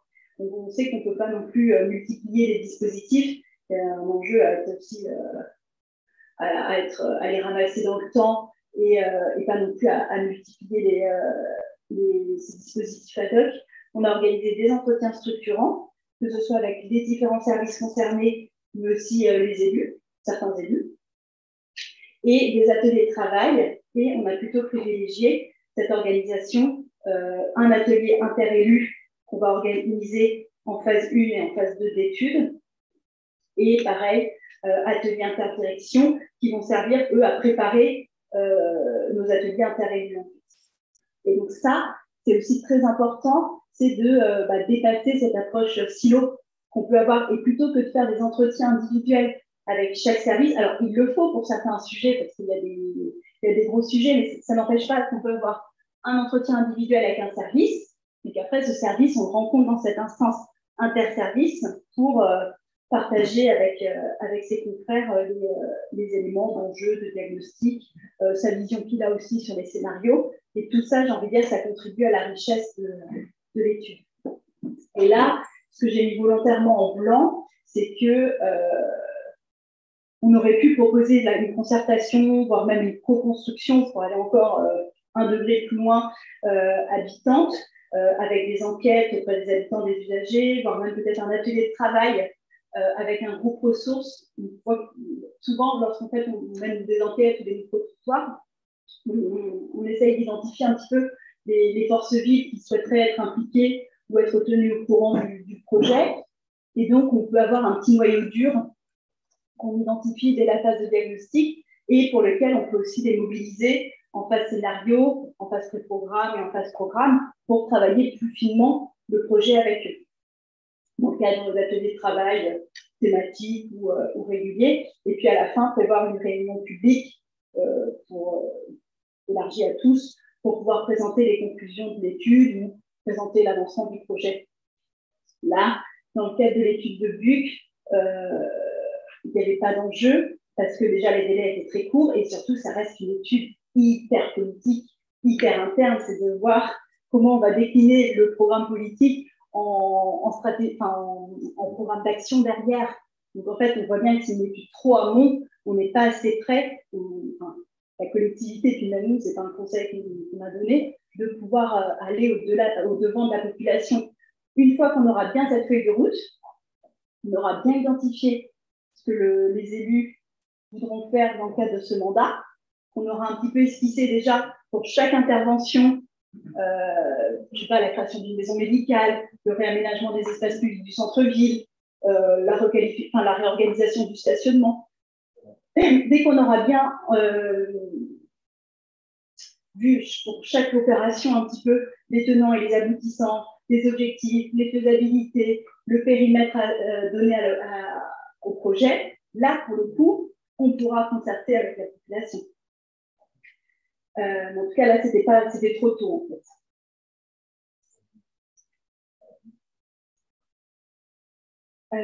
Et là, toujours en phase offre, donc vous voyez, c'est quand même assez poussé, ce qu'on peut proposer. Alors ça, c'est avant même le démarrage de l'étude. Là, on a juste eu un petit échange avec le DGS ou avec l'élu qui souhaite passer une commande. Et donc là, en fait, on a traduit ces éléments-là en calendrier, en déroulé, pour voir comment dans le temps ça peut se dérouler, donc ces 2 phases de l'étude, avec les objectifs assignés à chacune de ces phases. Et en fait, ensuite, ce qu'on propose au niveau de la démarche partenariale, au niveau du pilotage et des livrables qui vont être produits à chacune des phases avec ces temps de validation. Et donc là, ce qui avait été proposé, mais ce qu'on propose de manière aussi un peu récurrente, c'est d'avoir une réunion de lancement, mais qui n'est pas juste une simple réunion de lancement, parce que l'idée, c'est vraiment de pouvoir, à l'issue de ces... alors nous, on préfère même dire des journées de lancement. Pourquoi? Parce qu'en fait, c'est une journée d'appropriation complète où on va sur le territoire. On peut avoir ça, cette réunion de lancement avec les différents techniciens, les différentes parties prenantes de la collectivité autour de la table, soit une réunion de lancement technique suivie derrière une réunion de lancement politique, qui n'est pas du tout la même chose. Réunion de lancement technique, on va faire le point sur toute la liste des documents qu'il va falloir recueillir, sur le calendrier d'études. Ça, clairement, les élus, ils ont, enfin, savoir quel document, savoir est-ce que le document a bien été validé, à quel moment ils pourront nous transmettre, c'est pas ça qui intéresse les élus. Nous, ce qui nous intéresse à ces réunions de lancement politique, c'est plutôt les écouter, les entendre et les faire parler sur pourquoi cette commande, pour répondre à quelle problématique, c'est quoi le niveau d'ambition qu'on assigne derrière, comment ils envisagent les choses, qui nous présentent leur territoire avec leurs mots. Enfin voilà, c'est ça qui nous intéresse, nous, avec les élus, et stabiliser surtout notamment si concertation il y a avec les habitants, enfin voilà, un peu cadrer la chose au départ. Donc en fait, c'est plus des journées de lancement, et puis même pour gagner du temps, en fait, en amont de la réunion de lancement, on transmet une liste de documents pour que lors de la réunion de lancement, on reparte avec déjà l'ensemble des documents, et là, ça nous fait déjà gagner 15 jours d'études. Une fois qu'on sort cette journée, on sait que derrière, on a tout circulé, on a tous les documents, donc on va pouvoir commencer l'analyse documentaire. Et ce qu'on fait, c'est que suite à cette réunion de lancement, je peux prendre une matinée en fait, puis si ça se trouve, peut-être que la réunion de lancement politique, c'est juste un rendez-vous dans le bureau du maire avec son élu. Enfin, c'est ça ça convient aussi très bien. Hein. Enfin, il ne faut pas non plus voir à chaque fois le mot réunion, ça peut être, on s'adapte à chaque fois. Mais en tout cas, ce qui est important aussi, je pense, c'est de faire une visite accompagnée de la maîtrise d'ouvrage du site projet, que ce soit un site en particulier, mais qu'on puisse ne serait-ce que même se promener dans la ville, notamment à Buc, vu que ça concerne l'ensemble du territoire. Pour le coup, on est parti avec l'élu à l'urbanisme, la DGS et puis les différents services, où on a fait une visite accompagnée d'une demi-journée, où ils nous ont présenté toute l'organisation de la commune, les équipements. Enfin, voilà, on a fait une visite assez approfondie. Donc ça, c'est ce premier temps. Et j'ai envie de dire, on sort de là, on a déjà énormément de billes. Parce qu'en fait, lors de cette réunion de lancement, on a déjà commencé un petit peu à organiser cette approche interélus et interservices, où on a mis les différents services autour de la table et on les a déjà fait parler entre eux en disant, bon, bah, pour vous, c'est quoi l'enjeu de cette étude? Derrière, c'est quoi que vous recherchez? Est-ce que vous pouvez déjà nous exposer vos 3 problématiques du quotidien par rapport à vos services? Quels sont, vous, les potentiels, les atouts de ce territoire? C'est quoi? Et puis, la personne elle va s'exprimer à titre professionnel, mais aussi individuel, et le fait, ne serait-ce que de partager cette vision avec ses collègues, et ben, c'est déjà aussi une richesse. Enfin, on est déjà ça y est, on a déjà commencé à enclencher ce processus projet. Ensuite, une fois qu'on a cette réunion de lancement, on sort de là, on a tous nos documents. Donc là, on va faire une petite période d'analyse documentaire qui vont nous permettre aussi d'avoir ces entretiens structurants et puis qu'on puisse bien les préparer. L'idée, c'est que voilà, qu'on ait déjà assez de billes pour pouvoir prendre ces entretiens structurants, qu'on puisse bien les orienter, puis qu'on sache bien de quoi on parle. Un temps de production. Et donc là, après, un premier atelier de travail, donc inter-DG, donc c'est l'interdirection, où on va présenter notre état d'avancement. Donc ça, moi, j'ai ça demain. Et ensuite, atelier de travail inter-élu qui va permettre de présenter au comité de suivi. Et pourquoi le comité de suivi? C'est que, par exemple, suite à la réunion de lancement, ils nous ont dit, mais nous, on est trop petits. Il n'y a pas d'enjeu à faire comité technique et comité de pilotage. On fait une seule réunion, une seule instance, qu'on appelle comité de suivi, qui réunit à la fois techniciens et élus. Et ça, clairement, tout ça, c'est pas inscrit dans le marbre. On s'adapte aussi en fonction des spécificités de la collectivité. Et donc, c'est juste une réunion. Donc, on a changé l'intitulé, mais ça a été vu avec la maîtrise d'ouvrage, où on va leur présenter le diagnostic stratégique avec déjà des premières orientations par rapport à toute leur dynamique de projet, toutes leurs études sectorielles, les enjeux. Enfin, en fait, quand on a fait la liste de toutes ces dynamiques de projet, parce qu'on est vraiment dans cette phase de fin de rendu de diagnostic, on s'est rendu compte qu'il y avait plus de 80 projets en réflexion entre les différents services, mais ça peut aller de la réfection de la toiture du gymnase, à la requalification de la voirie, à la relocalisation du CTM, à la création d'un pôle médical. Enfin, c'est pas du tout la création d'un poulailler, parce qu'ils ont mis en place un budget participatif, et donc il y a un poulailler qui va être installé dans la cour d'école. Donc on est vraiment sur tout projet, tout confondu. Mais l'idée, c'est vraiment, tout l'enjeu de l'étude, c'est aussi de mettre à plat toute cette dynamique de projet, de voir qu'est-ce qui sont vraiment les coûts partis. Là où il n'y a pas de marge, c'est déjà lancé, le dossier a été déposé, on sait que c'est sur les rails. Mais qu'est-ce qu'on se donne? Qu'est-ce qui nous a été dit par les services et par les élus en termes de priorité de mandat? Et en fait, rien qu'en listant sur la base des dires de « Ah, mais ça, c'est une priorité », on se retrouve déjà avec énormément de projets dans le cadre du mandat. On sait qu'ils ne pourront pas tout faire. Et en fait, même ça, ce travail-là, il va leur servir, quand on va présenter en interdirection et puis inter-élu, de se rendre compte visuellement, parce qu'on a fait on les a cartographiés, on a fait toute une frise, on montre toute cette dynamique de projet. On sait que techniquement, financièrement, humainement, ils ne pourront pas suivre tous ces projets. D'où l'enjeu de lissage. Et donc là, tout le travail, ça va être de le faire collectivement avec eux, de savoir qu'est-ce qu'on garde en priorité de mandat, et puis qu'est-ce qui peut éventuellement être lissé dans le temps, s'inscrire à moyen et long terme.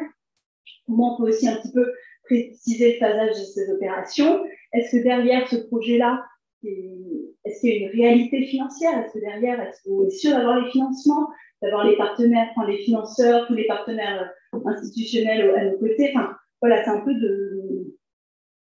d'approfondir ces différents projets, de voir aussi quelles études complémentaires il va falloir lancer pour rendre concrets ces projets, parce que derrière, ils nous disent « Ah, mais on veut faire ça, bah oui, mais ça va être 2023. » Ah oui, mais est-ce que vous avez lancé l'étude de programmation architecturale en amont? Ben non, bon, voilà, en fait, ça ne pourra pas être 2023, parce qu'on sait qu'il y a des délais aussi qui sont incompressibles. Et donc, tout ça aussi, ça va être dans un échange, dans le dialogue, de voir comment, collectivement, on peut rebâtir cette feuille de route. Une fois on aura bien esquissé ça, voir qu'est-ce qui est de l'ordre de court terme, moyen et long terme, pouvoir avoir tous les tenants, en tout cas, pour pouvoir élaborer ce schéma directeur stratégique, où là, on va, sous la forme de scénario, voir les différents projets, comment ils peuvent se mettre en œuvre, évaluer les moyens qui vont être nécessaires, définir les modalités préopérationnelles et apporter un petit peu toute l'aide à la décision pour qu'on puisse ensuite mettre au point ce schéma directeur stratégique, où il va y avoir peut-être une série d'entretiens complémentaires pour préciser certains projets, de nouveau une réunion inter-élus, voire inter-DG, et ensuite un comité de suivi à la fin de la mission.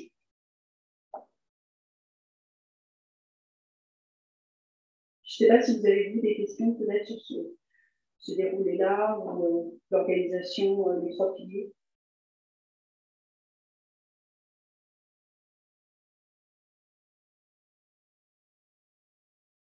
C'est clair. Ça avance, mais je crois qu'on arrive à la fin. Sur quel intérêt finalement pour les petites villes de demain.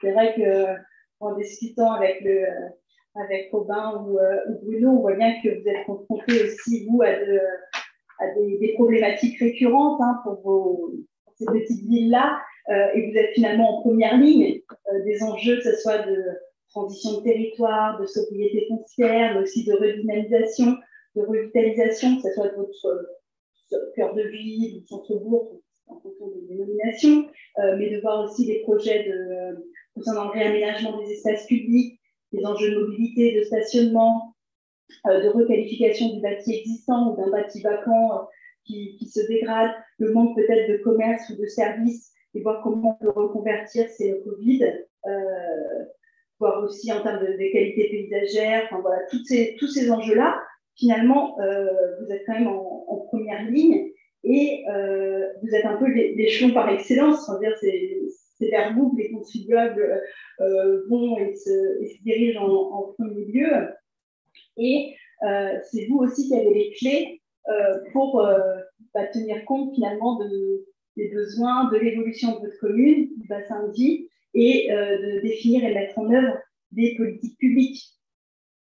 Vous les avez-vous définies dans le cadre d'un projet électoral, c'est voir derrière concrètement comment ça peut se traduire en termes d'opérations urbaines ou architecturales, et comment ça peut s'inscrire, ça, dans des démarches multipartenariales. Et on voit bien de plus en plus, vous allez être amené à travailler, que ce soit à l'échelon communauté de communes ou communauté d'agglo, ou dans le cadre de contractualisation, que ce soit à cœur de ville. Enfin, voilà, il y a cet enjeu aussi de multipartenaire. Et donc, finalement, vous êtes pleinement challengé, c'est ce qu'on voit pour articuler les différentes échelles, parce que même quand on va réfléchir sur une petite non, mais en tout cas sur un morceau de territoire, que ce soit un équipement précis ou une friche que vous souhaitez valoriser, derrière, il y a aussi toute cette réflexion à l'échelle du quartier ou à l'échelle de la commune. Enfin, tout est lié, en fait. Il y a toujours cette articulation multiscalaire entre les différentes échelles et voir comment on peut traduire concrètement les ambitions et vos objectifs qui sont les vôtres dans ces opérations urbaines et d'aménagement, et voir aussi comment vous pouvez prendre la main sur l'organisation des démarches de coproduction, que ce soit dans le cadre de démarches partenariales ou participatives.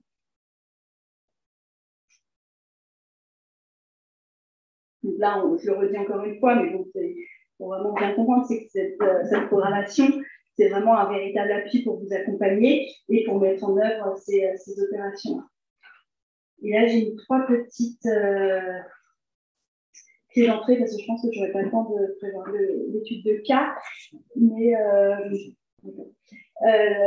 3 cas de figure qu'on peut rencontrer pour vous, je pense.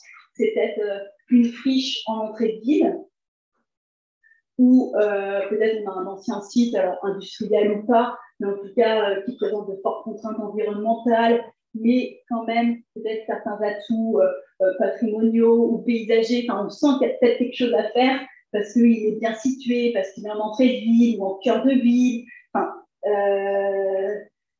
vous avez peut-être été sollicité par certains promoteurs ou par des porteurs de projets privés qui vous proposent des choses, mais qui ne conviennent peut-être pas forcément, ou qui ne sont pas raccord avec les objectifs de la collectivité. Et donc, et ça, clairement, ce cas de figure, moi, je l'ai rencontré à Arques-la-Bataille, qui est une petite commune de Normandie, où ils ont un ancien site industriel, où en tout cas, il n'y a plus d'activité économique dessus. L'entreprise est partie depuis pas mal de temps, mais il y a encore des grands sheds qui sont complètement abandonnés. Et donc, la collectivité se dit, comment je peux m'appuyer sur ce patrimoine-là? Ils ont la maîtrise foncière finalement.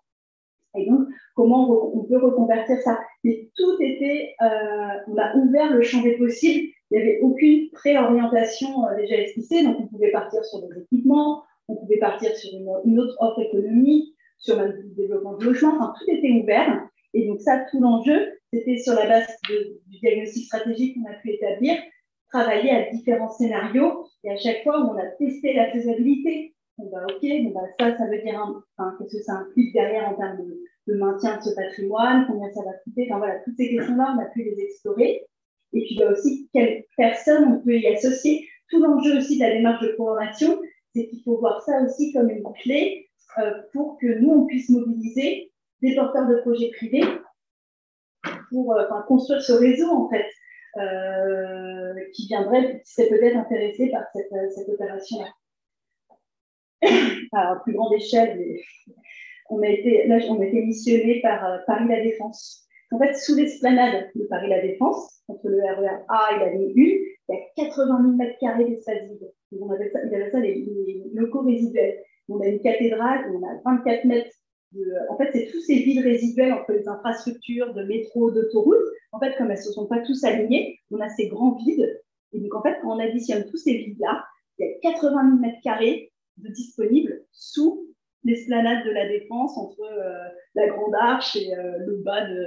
Et donc, ils sont en train de se dire, mais ça nous fera... Enfin, c'est de l'or qu'on n'exploite pas du tout. Et donc, ils ont missionné donc, une étude de programmation alors, dans le cadre d'un dialogue compétitif avec des grandes équipes, des équipes de maîtrise-œuvre internationales.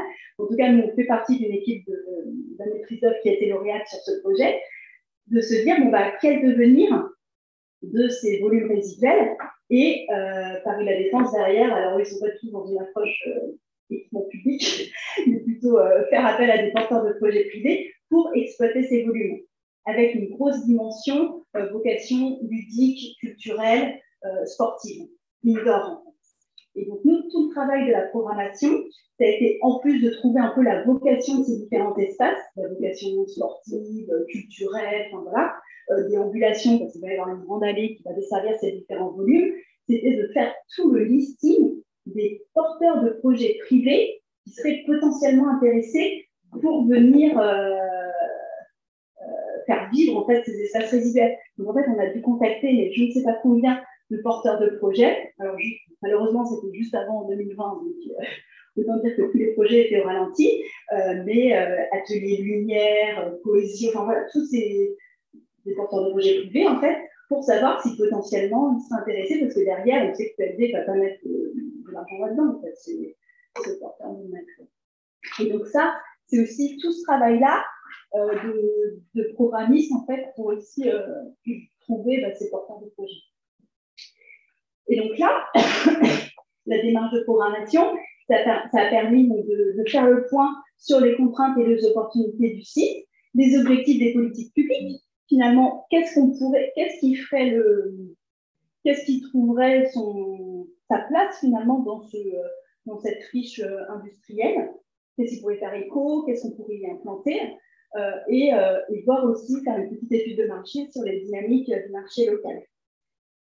Ça, c'était la phase de dialogue. En phase de scénario, on a complètement ouvert le champ des possibles, où on a interrogé la vocation future du site dans le cadre de différents scénarios contrastés. Et ensuite, tout l'enjeu d'étude, c'était aussi de pouvoir fédérer les acteurs autour d'un scénario programmatique et de pouvoir le décliner de manière opérationnelle pour aboutir ensuite à un programme urbain et architectural. Ensuite, un deuxième exemple qu'on avait, c'était un cœur de bourg dévitalisé d'une petite ville. Donc là, il y a peut-être à côté de vous, de votre petite ville, il y a la ville-centre qui s'est développée et donc qui s'est réalisée un petit peu au détriment, en tout cas qui capte tous les flux par rapport à votre ville qui est située juste à proximité. On voit qu'il y a quand même des premiers indicateurs de précarité ou de digitalisation du marché, la vacance, la sous-fréquentation des équipements, peut-être un déclin démographique. Et donc là, la collectivité, elle souhaite par exemple se doter d'un plan d'action cohérent pour redynamiser ce centre-ville.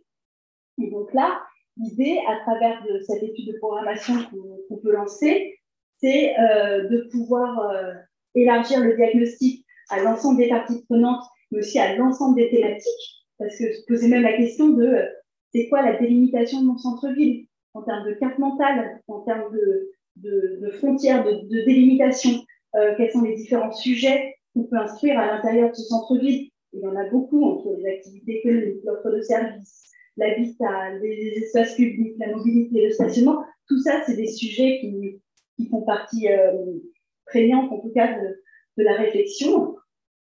Bien interroger les facteurs de dysfonctionnement, mais voir aussi les leviers, les potentiels de développement, et enclencher une démarche de concertation ambitieuse avec les parties prenantes, dont la population qui peut être directement concernée, et pas non plus que les résidents de ce quartier-là, mais aussi peut-être élargir à, si on fait dans un centre-ville, ça parle à tout le monde, et peut-être que ça ne parle pas non plus qu'à votre commune, mais aussi aux communes alentours. Enfin, donc c'est tout ce travail-là qu'on peut enclencher. Et l'objectif, ça serait de définir finalement un plan d'action programmatique, un plan d'intervention phasé et chiffré de toutes les actions qui sera à conduire pour redynamiser ou revitaliser ce centre-ville. Et donc ça, c'est un peu cette approche schéma directeur, feuille de route. Et enfin, le troisième, c'était une offre de service d'équipement, que ce soit d'une commune, mais voire même peut-être une communauté de communes, où là, on est...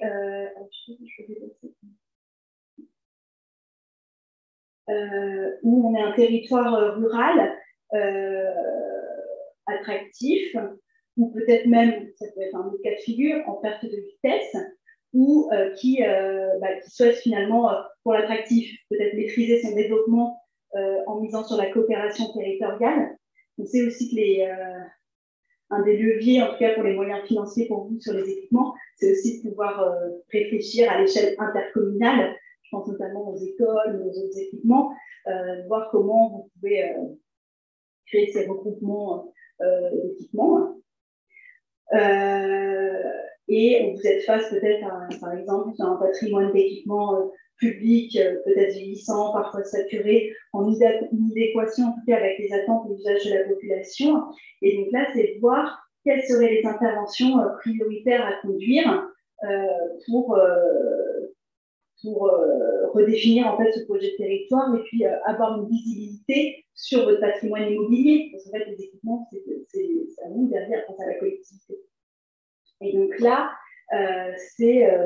tout l'enjeu, ça va être de réaliser un diagnostic complet de l'offre existante, de l'état immobilier, de voir aussi cette dimension un peu prospective, de voir l'impact en fait quantitatif et qualitatif de tous les projets urbains sur l'évolution des effectifs, que ce soit scolaire ou autre, même petite enfance, démographique, et voir finalement, en faisant tourner cette matrice de prospective scolaire ou prospective démographique, quel va être l'impact de ces effectifs sur votre patrimoine bâti.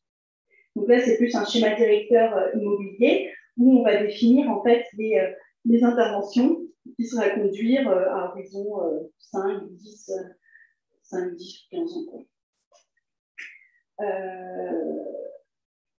Et donc ça, c'est très important, je pense notamment sur la partie scolaire, parce qu'il y a cet enjeu de scolarisation obligatoire. Et ça peut être typiquement pour un exemple d'un territoire qui est un petit peu en perte de vitesse, c'est voir comment on peut aussi optimiser cette offre. Typiquement, à Arc-la-Bataille, là, il se retrouve avec 2 groupes scolaires et une mairie. C'est beaucoup trop parce qu'en fait, les effectifs sont en perte de vitesse et donc il y a plus un enjeu de regroupement de ces écoles en une seule école. Et donc, ça veut dire quid du devenir de l'école maternelle qu'on va vider, parce que l'école élémentaire peut accueillir maternelle et élémentaire sur un seul site. Donc, c'est voir aussi comment on peut accompagner tout ce changement. Enfin, c'est assez conséquent, c'est genre pour les familles, pour les équipes enseignantes, les directions et tout ça. Donc, nous, on a testé la faisabilité. On a fait tourner une petite prospective scolaire pour bien montrer finalement que même la création de logements pour pallier au point mort, mais le développement de nouveaux logements ne vont pas permettre à justifier en fait le maintien de cette école maternelle. Donc, c'est voir comment on peut optimiser les sites en regroupant la maternelle sur l'élémentaire. Donc là, on a testé la faisabilité de mettre la maternelle au sein de l'élémentaire. Donc, ça implique une réorganisation, donc quelques frais. Donc, on a un économiste de la construction qui a permis de chiffrer tout ça. Et derrière, se dire, OK, maintenant, on se retrouve avec un bâtiment maternel vide. Qu'est-ce qu'on y fait? C'est assez compliqué, parce qu'en plus, l'école maternelle, elle est une ancienne maison de maître. Et donc, finalement, il y aura un porteur de projet privé qui sera intéressé. Donc, en fait, donc on avait ce bâtiment maternel vide et la mairie, quand on a fait notre diagnostic, on s'est rendu compte qu'elle était dans des locaux elle s'était saturée par rapport au fonctionnement des services internes de la mairie. Et en fait, les grosses problématiques qui ressortaient, c'était il nous manque de la place, il nous manque des espaces de stockage, on n'a pas de salle de réunion, on n'a pas une salle de mariage digne de ce nom et tout. Donc, on a fait un état des lieux de l'ensemble des équipements de la collectivité et on s'est rendu compte qu'il y avait un enjeu qui était partagé de mettre la mairie dans l'école maternelle. Donc là, en fait, on commençait un peu les opérations tiroirs. Mais donc, c'était une opportunité. Ils sont saisis, mais pleinement. Donc là, pareil, on a refait tester les faisabilités pour pouvoir mettre la mairie dans l'école maternelle. Et finalement, c'était le bâtiment mairie qui se trouvait finalement libre. Donc là, c'est toujours, je parle en projet, pour le moment, la mairie est toujours la mairie, les 2 écoles, pareil. Et là, pour le coup, pour la mairie, il y a un porteur de projet privé qui s'est manifesté et qui voudrait développer du logement dans l'ancienne mairie, qui s'y prête beaucoup mieux parce que c'est une ancienne maison de maître. Et donc là, après, il y avait des enjeux de calculer aussi les recettes foncières, enfin les recettes financières qui vont être dégagées par la collectivité, parce qu'en fait, elle va louer la mairie, enfin voilà, ce porteur de projet. Donc en fait, c'était une mission qui a mêlé à la fois les dimensions de programmation, mais aussi économie de la construction, montage opérationnel. Trop tôt pour concerter avec la population. Vous voyez bien, on n'allait pas faire des levées de bouclier dès cette phase amont alors qu'on se posait plein de questions.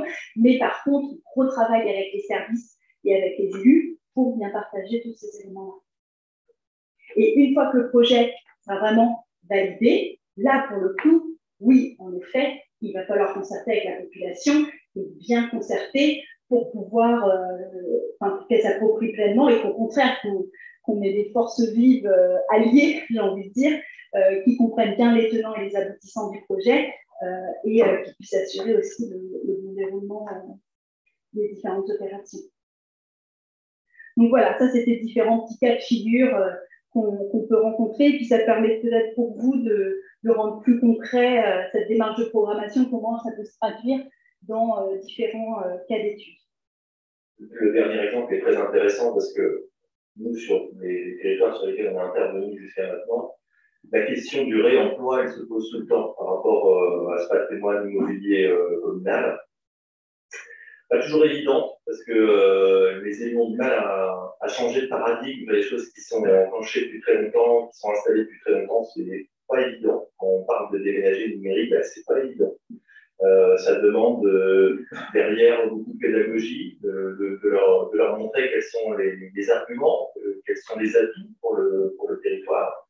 Et puis, la réhabilitation de bâtiments, c'est un coût parfois, on se rend compte que le réhabiliter un bâtiment coûte beaucoup plus cher que d'en construire un autre, hein, même si on voit bien l'intérêt du recyclage par rapport à la fois à l'environnement, par rapport aussi peut-être au patrimoine, parce qu'il y a toujours généralement les équipements, en tout cas ici, il y a beaucoup de patrimoine de la reconstruction, donc c'est souvent des bâtiments qui sont intéressants, qui sont des passoires thermiques, qui sont assez compliqués à réhabiliter. Néanmoins, cet exemple, en tout cas, je pense qu'il fait écho pour beaucoup de petits villes de demain qui sont présentes ici. Il n'y a pas une seule fois où on ne l'a pas rencontré, en tout cas. Et cette démarche de programmation, du coup, elle illustre bien tout le travail qui est nécessaire pour pouvoir à la fois évaluer la faisabilité des projets, de pouvoir aussi peut-être étudier les différentes alternatives. Il n'y a pas qu'une seule solution, il y a plusieurs solutions aussi. Ça rappelle aussi le fait de l'importance de la programmation pour pouvoir justement voir si un équipement n'est pas voué à évoluer et peut-être qu'il peut laisser sa place à un autre équipement et changer de bâtiment, etc. Donc, c'est juste ce que moi j'appelle le jeu des vases communicants parce que c'est exactement ça. On est là en train on a des volumes bâtis et on voit comment ils peuvent répondre à des besoins éventuellement de la collectivité. Donc là, la programmation a tout son sens. Je vous amène vraiment à vous rapprocher d'équipes de programmistes pour ce genre d'interrogation, ce genre d'enjeu. Et justement, peut-être qu'à l'issue de cette présentation, c'est de voir qu'il n'y a pas d'enjeu à faire appel tout de suite au concepteur ou à l'architecte, en fait. Parce que là, typiquement, c'est trop de... En fait, le projet, il n'était même pas dans la tête de... En fait, c'est sur la base juste d'un état des lieux de l'offre d'équipement où on s'est rendu compte qu'il y avait trop d'équipements pour la commune par rapport à ces projets de développement. Donc, en fait, il y a eu cette première approche quand même de prospective, de mise à plat de toute la dynamique de projet, de cet état des lieux.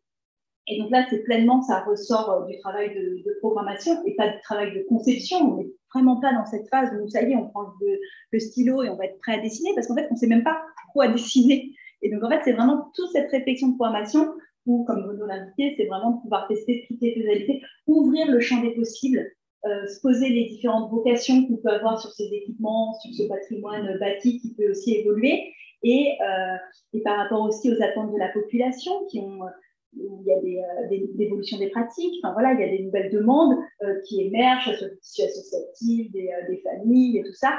Il faut aussi que le territoire évolue avec ça, ou même avec l'apport de nouvelles populations.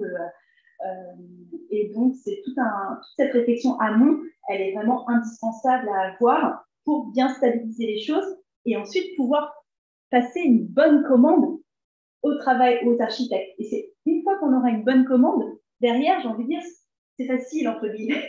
On déroule, on sait qu'on aura un bon projet. Mais si on loupe le coche en se posant les bonnes questions, mais pourquoi je fais ça? C'est quoi les objectifs derrière? C'est quoi les conséquences que je vais avoir? Combien ça va me coûter? Comment je vais l'organiser dans toutes ces questions-là qui sont vraiment cruciales.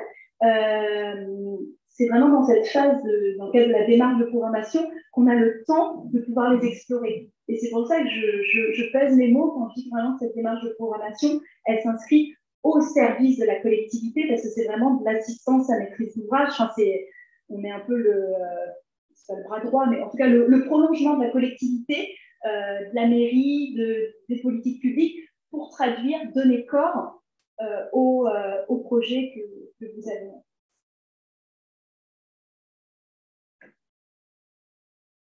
Voilà. Je ne sais pas si vous avez vu peut-être des questions à l'issue de cette petite présentation. Moi, c'était une année, parce que j'ai des projets Un peu plus fort, c'est un micro. Ah oui, Mon micro, il y a un micro. je vais enlever mon masque parce que ça va mieux. Voilà. Et du coup, est-ce qu'il y a des fois où, justement, pour mener ces types de programmation, vous êtes bloqué en disant, moi, il me faut une étude plus poussée sur l'habitat ou sur le commerce, et du coup, quand je n'ai pas ces données-là, je ne peux pas aller plus loin. Ou est-ce que, justement, vous pouvez prendre en charge, par exemple, je découvre que vous pouvez mener un diagnostic de l'existence de son habitat. Et puis, finalement, moi, j'aurais pu développer une étude d'habitat, mais au final, c'est pas forcément les mêmes objectifs, mais finalement, vous pouvez prendre vraiment en charge une partie de diagnostic plus précis et plus thématique. Oui, alors ça, en fonction de la problématique que vous avez, c'est vrai, la toute première salle, je précisais vraiment, nous, on fait en fait la programmation, tout ce qui est urbaine, d'ensemble, espace public, habitat, donc ça, c'est dans notre cœur de métier. Après, il y a des bureaux d'études qui sont spécialisés en programmation commerciale, en mobilité, stationnement. Autant nous, en programmation urbaine, on peut aborder ces questions de manière généraliste, mais après, quand il y a vraiment des questions d'études de comptage, faire une étude de marché pour identifier le potentiel commercial, pour identifier combien de mètres carrés de commerce il va falloir développer et quel type d'enseigne on pourrait développer dans un centre-ville redynamisé. Typiquement, après, il y a des bureaux d'études qui sont spécialisés. Donc, soit nous, on peut s'associer à ces bureaux d'études dès que vous avez déjà, dès la phase commande, vous avez esquissé, vous savez qu'il y a un enjeu, vous le pressentez en disant « Ah, mais attention, ça serait peut-être bien de vous associer avec ce type d'expertise », soit on l'anticipe et on le fait de manière intelligente en amont, soit c'est dans le cadre de cette phase de diagnostic qu'on identifie les études complémentaires. Et il n'y a pas de mal à ça, c'est pas parce qu'on aura un décalage surtout, je pense que dans vos cas de figure, en fait, c'est des missions, il n'y a pas besoin de mise en concurrence, ça peut aller très vite pour sélectionner un bureau d'études. Il n'y a même pas besoin de rédiger un cahier des charges. On transmet, c'est peut-être un échange, peut-être juste une page d'enjeu, enfin voilà, où ensuite on vous soumet un devis ou deux, si vous voulez avoir quand même une petite concurrence entre les bureaux d'études et vous sélectionnez là-dessus, ça peut aller très vite ce type de mission. Et là, typiquement, par exemple, à Buc, où à chaque fois, en fait, quand je les interrogeais sur leur projet d'OAP qu'ils avaient dans leur centre-ville, mais aussi à l'échelle de manière plus globale sur leur territoire, ils me disent « Ah, mais on veut développer donc, X logements et puis du commerce en rez-de-chaussée. » Et c'est ça à 2-3 reprises sur différents secteurs de projet. C'était « Ah, mais on veut développer du commerce, on veut développer une brasserie en centre-ville pour faire le lien avec le pôle culturel, parce qu'il n'y a rien à côté de la mairie, il n'y a même pas une petite brasserie à la sortie de cette association, enfin, je sais pas, une activité le soir, on ne peut pas boire de verre, il nous faut cette brasserie ou il faut du commerce en rez-de-chaussée d'un immeuble de logement qui va sortir de terre. » Donc, je leur ai posé la question, mais est-ce que vous avez, est-ce que vous savez c'est quoi votre potentialité commerciale? Est-ce qu'on peut développer du commerce dans le centre-ville de Buc, sachant qu'il y a déjà une petune offre qui a l'air de fonctionner, mais est-ce qu'elle est en capacité d'accueillir une offre supplémentaire? Et donc ça, ils nous disent « Ah ben non, nous, on avait fait appel à une étude qui avait été menée par la CCI, mais peut-être de 2009, ancienne. Donc, on a identifié qu'il fallait lancer une petite étude de programmation commerciale pour faire cette étude de marché et identifier ce potentiel commercial. » Et ils m'ont demandé des contacts de bureaux d'études. Donc ça, pour le coup, dans toutes nos missions, on travaille avec ces experts-là Là, j'ai pu lui citer facilement 5 bureaux d'études avec qui on travaille en programmation commerciale et économique. Et au moins, ça a permis d'identifier les manques et les besoins d'études complémentaires. Et ça, j'ai envie de dire, c'est aussi tout ce travail de programmation qui peut aider la collectivité à identifier ce besoin d'ingénierie et d'expertise à compléter. Je peux ajouter que cette démarche de programmation, elle intervient suite à une démarche de diagnostic, de connaissance du territoire. Où là, on va identifier finalement les études qui sont nécessaires pour compléter l'analyse de ce territoire-là et pouvoir régler derrière, après, au travail de programmation qui va traduire les enjeux qui ont été identifiés en éléments plus opérationnels, en tout cas guidés vers la pratique opérationnelle. Donc, il y a cette phase de diagnostic, on l'a vu, hein, pour ceux qui étaient présents précédemment sur les sessions du cycle, cette phase est très très importante et re-questionne directement la question que tu poses, Stéphane, sur l'importance du diagnostic stratégique. En complément, également, je me semble qu'il y avait la CEDA également dans les inscrits. C'est typiquement ce que la CEDA fait également sur certains territoires où, en fonction des données, des diagnostics qui manquent, après accord de la collectivité, il faut aussi appel à d'autres corps de métier, d'autres prestataires. Je pense que la CEDA est plus oui. Oui, tout à fait, on intervient aussi en fait avant des schémas directeurs où il y a tout été fait diag et avec des bureaux d'études comme la connaissance et sur lesquels on a des portes d'entrée aussi pour pouvoir déjà avoir tous les éléments en main pour après intervenir en phase de conception avec une maîtrise d'œuvre et les bureaux d'études. Mais vraiment en amont et avec la maîtrise d'œuvre, on intervient quand on arrive dans un schéma directeur après.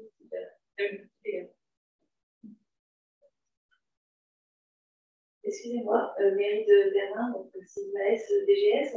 Je voulais vous demander au niveau du coût, parce que moi, voilà, vraiment, c'est génial, ça fait même rêver, mais souvent, nous, ce que les élus reprochent, c'est que les études, ça chiffre énormément. Est-ce qu'on a, je pense qu'on a des aides aussi, hein, bien évidemment. Nous, on est passé récemment avec la CEDA pour de nombreux projets, mais c'est vrai que ça a un impact financier qui n'est pas négligeable. Et aujourd'hui, quand on voit le coût des études, plus le coût des travaux et le coût des matériaux qui augmentent, on arrive voilà, avec des projets surdimensionnés. Alors, certes, c'est un coût, mais j'ai envie de dire tout ce que vous allez pouvoir enclencher, par exemple, en phase études, je pense notamment programmation, assistance à maîtrise d'ouvrage, qui vous aide vraiment à définir le projet. Si vous ne l'aviez pas fait, ce temps de réflexion et ce temps d'études qui servent à vous coûter peut-être 10 000, 15 000 euros, ben, en fait, vous auriez mis le double derrière au niveau du projet si vous n'aviez pas eu cette étude. Donc, en fait, c'est aussi il faut voir ça dans une vision globale. En fait, c'est peut-être aussi un moyen de faire des économies ou en tout cas d'utiliser plus efficacement les deniers publics en menant cette petite étude. Donc, certes, alors après, c'est des études, ça s'adapte à chaque territoire, mais là, par exemple, BUG, bon, c'est sur l'ensemble de la commune, c'était une mission, alors j'avais dit 2 mois, mais c'était 3 mois, mais c'est un petit peu plus. Je crois que c'était 20 000 euros l'étude sur BUG, par exemple. Mais ça, derrière, ça leur a permis aussi, ça va leur éviter peut-être soit finalement d'avoir une vision, enfin d'avoir plein de projets, mais finalement pas cette vision stratégique qu'il faut, et ça va peut-être leur coûter leur mandature pour le prochain mandat, enfin, j'en sais rien, mais en fait, ou se partir bille en tête, comme l'exemple que je vous ai cité tout à l'heure sur des extensions d'équipement, alors que c'était pas là qu'il fallait faire. Ou par exemple, Work la bataille, il y avait toute cette réflexion sur le devenir des équipements, où là, ils vont se dire, ma économie de moyens, je vais pouvoir tout regrouper sur un seul site, en termes économie de fonctionnement, en termes de personnel d'entretien, de la restauration, j'ai plus besoin d'avoir 2 offices de réchauffage, mais comme ça. En fait, tout ça, derrière, ça va être quand même, in fine, une économie de moyens. Alors certes, même si ça coûte un petit peu en réflexion amont, en ingénierie, faut voir ça, je pense, plutôt dans une vision globale. Après, oui, j'imagine pour les aides, surtout peut-être au niveau des communautés de communes, d'aglo, il y a aussi des enjeux de regroupement. Oui, en complément, vous êtes une commune petite ville de Denain. sur un territoire, un EPCI qui est aussi bénéficiaire du programme Petite Ville de demain. C'est le cas de, a priori, tous les inscrits aujourd'hui. C'était bien le but de ce programme, c'était vraiment de mettre des moyens sur cette partie études de départ pour avoir des bons projets, des projets vraiment aboutis à la fois pour la revitalisation du territoire. Donc là, spécifiquement sur ce type d'études, il y en a plusieurs. En fait, des financeurs, il y a Banque des Territoires, qui est un financeur très important, qui en général, alors on est assez souvent sur du 50% de prise en charge de ce type d'études, sur la base d'un cahier des charges qui avait été partagé avant, bien sûr, avec la Banque des Territoires, mais en soi, ils n'ont pas spécialement à remettre en cause le cahier des charges, c'est juste de valider que ça va bien dans le sens de la revitalisation du territoire. Mais il y a aussi, pour les communes les territoires les plus démunis, l'ANCT, l'Agence nationale de cohésion des territoires. On en parle régulièrement avec vos territoires depuis maintenant plus d'un an. Et c'est vraiment cette agence a vocation de vous accompagner par des structures, mais aussi par de l'argent. Donc, sur ce type d'études, l'ANCT peut aussi mettre en complément d'un autre financeur, peut-être que la Banque des Territoires, jusqu'à 100% en fait, de financement de ces études-là. Donc, n'hésitez pas en fait à la fois contacter la Banque des Territoires. Il y a aussi d'autres financeurs. Alors, je ne fais pas le tour en disant Banque des Territoires ANCT, mais en tout cas, la Banque des Territoires peut la contacter le plus en amont possible. Et ensuite, je vous invite vraiment à déposer vos demandes d'accompagnement sur des projets ou des études sur le guichet unique qu'on a créé à ANCT. Ça nous permet en fait d'étudier vos demandes avec tous les grands partenaires de l'ingénierie sur le territoire, le SAU en fait partie, la CEDA, la DICA, et le tourisme et d'autres, et la Banque des Territoires. Et ça nous permet aussi de dire, bon ben, le plan de financement, il va jusqu'à autant, il est possible jusqu'à autant pour la collectivité. La Banque des Territoires, son financement, ça ne suffit pas. On va peut-être aller toquer à la porte de l'Agence nationale qui aura peut-être des crédits à mettre sur ce type d'études. Et c'est fait, en fait, on a eu des projets là cette année qui ont pu bénéficier d'un financement jusqu'à 100%.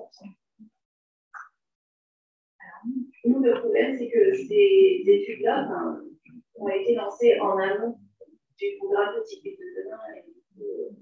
Je pense qu'il est trop tard. C'est-à-dire que vous avez déjà passé les ordres de service? Oui. Oui, donc là, effectivement, comme dans tout financement public, voilà, vous avez bien capté que là, c'était trop tard, mais par contre, peut-être soit sur d'autres études, le financement que vous ne pourrez pas avoir sur cette étude-là, vous pourrez peut-être en bénéficier sur d'autres études qui seraient amenées là dans les quelques mois qui viennent.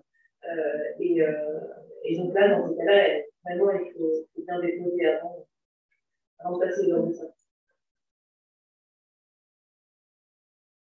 Ajouter qu'un équipement mal calibré ou un projet urbain qui aurait omis certaines réponses aux défis que les territoires aujourd'hui ont à répondre, ça coûte cher aussi.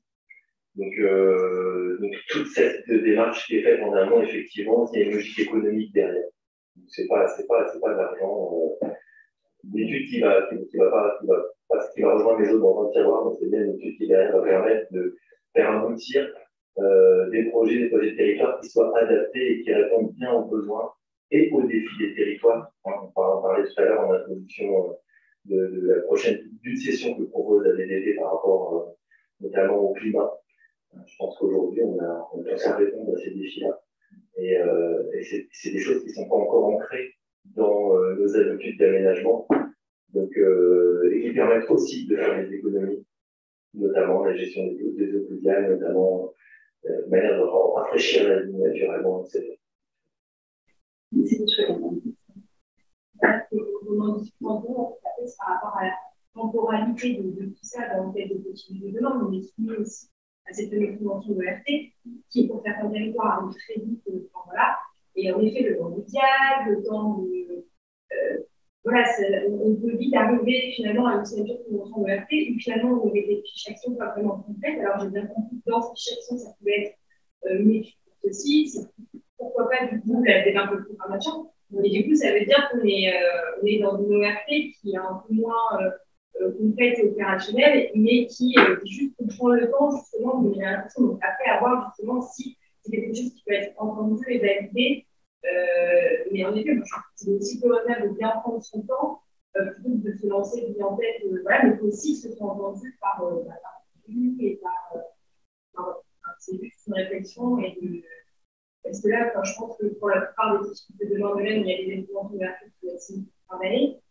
Et clairement, même si ça peut prendre 3-4 mois, quand je me connais bien et le temps de concerter tout ça, après le temps de développer les actions.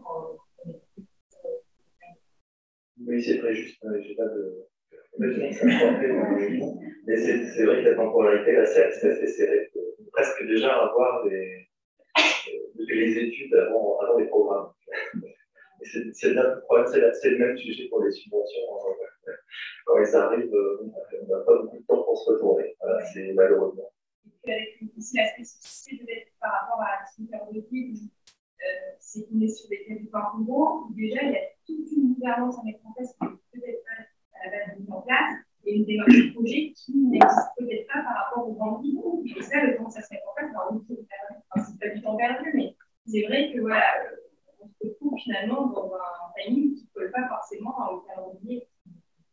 Enfin, voilà. Et en tout cas, nous, on parle beaucoup en chef de projet et on est confronté à la même problématique.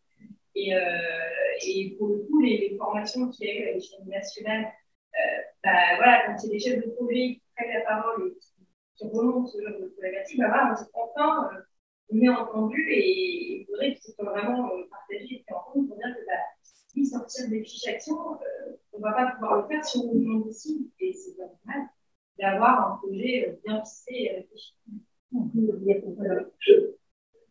C'est bien que plusieurs chefs de projet aient pu aussi remonter ce problème au niveau national. Sachez bien sûr que vous êtes également entendu au niveau local. J'espère que vous le ressentez aussi, parce que c'est aussi pour ça qu'on fait des sessions de formation, c'est aussi pour ça qu'on fait des clubs, parce qu'on sait que vous êtes dans un délai contraint et qu'il faut favoriser les échanges, il faut favoriser les questions-réponses, il faut essayer d'aller le plus vite possible et le faire sérieusement. Donc, bien sûr, on l'entend vraiment. Votre difficulté, chef de projet, et vous déjà à mettre en place votre ORT. Heureusement, un grand nombre de vos territoires a déjà réalisé certaines études.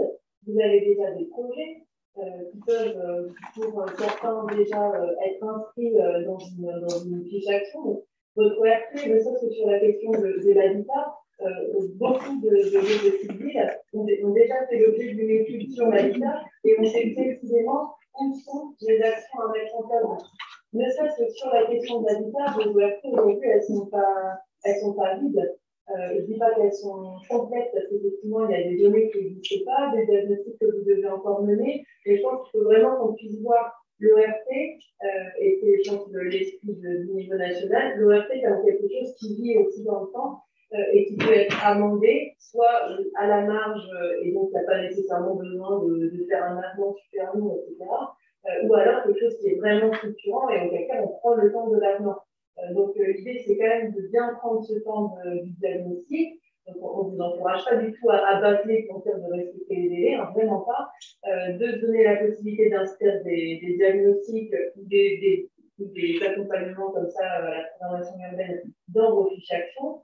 Et puis de favoriser aussi le dialogue avec nous dans les services. On est là pour ça. C'est-à-dire, si vous avez déjà des projets de fiche action, vous voulez qu'on puisse avec vous les regarder, avec des partenaires, etc. N'hésitez pas aussi à provoquer cet échange auprès de nous. Alors, on fera en fonction de nos moyens et nos capacités, mais on n'est pas seul. On a plein d'autres acteurs sur le territoire qui œuvrent à vous côté. Donc, bien sûr, prenez le temps. On comprend bien vos difficultés de délai. On fait notre possible pour vous accompagner et on va avancer ensemble pour on garde espoir là-dessus et ça va aller. Voilà, s'il n'y a pas d'autres questions, je tenais à vous remercier toutes et tous pour votre présence aujourd'hui. Je vous invite à venir à la prochaine session donc, du 26 avril consacrée à la concertation. Comme vous avez pu vous le savez déjà, mais on vous l'a rappelé aujourd'hui dans cet exposé, qui est une étape très, très importante sur laquelle parfois on manque de méthode, donc venez assister à cette prochaine session qui se déroulera ici même, le 26 avril, même horaire. Merci à vous. Merci.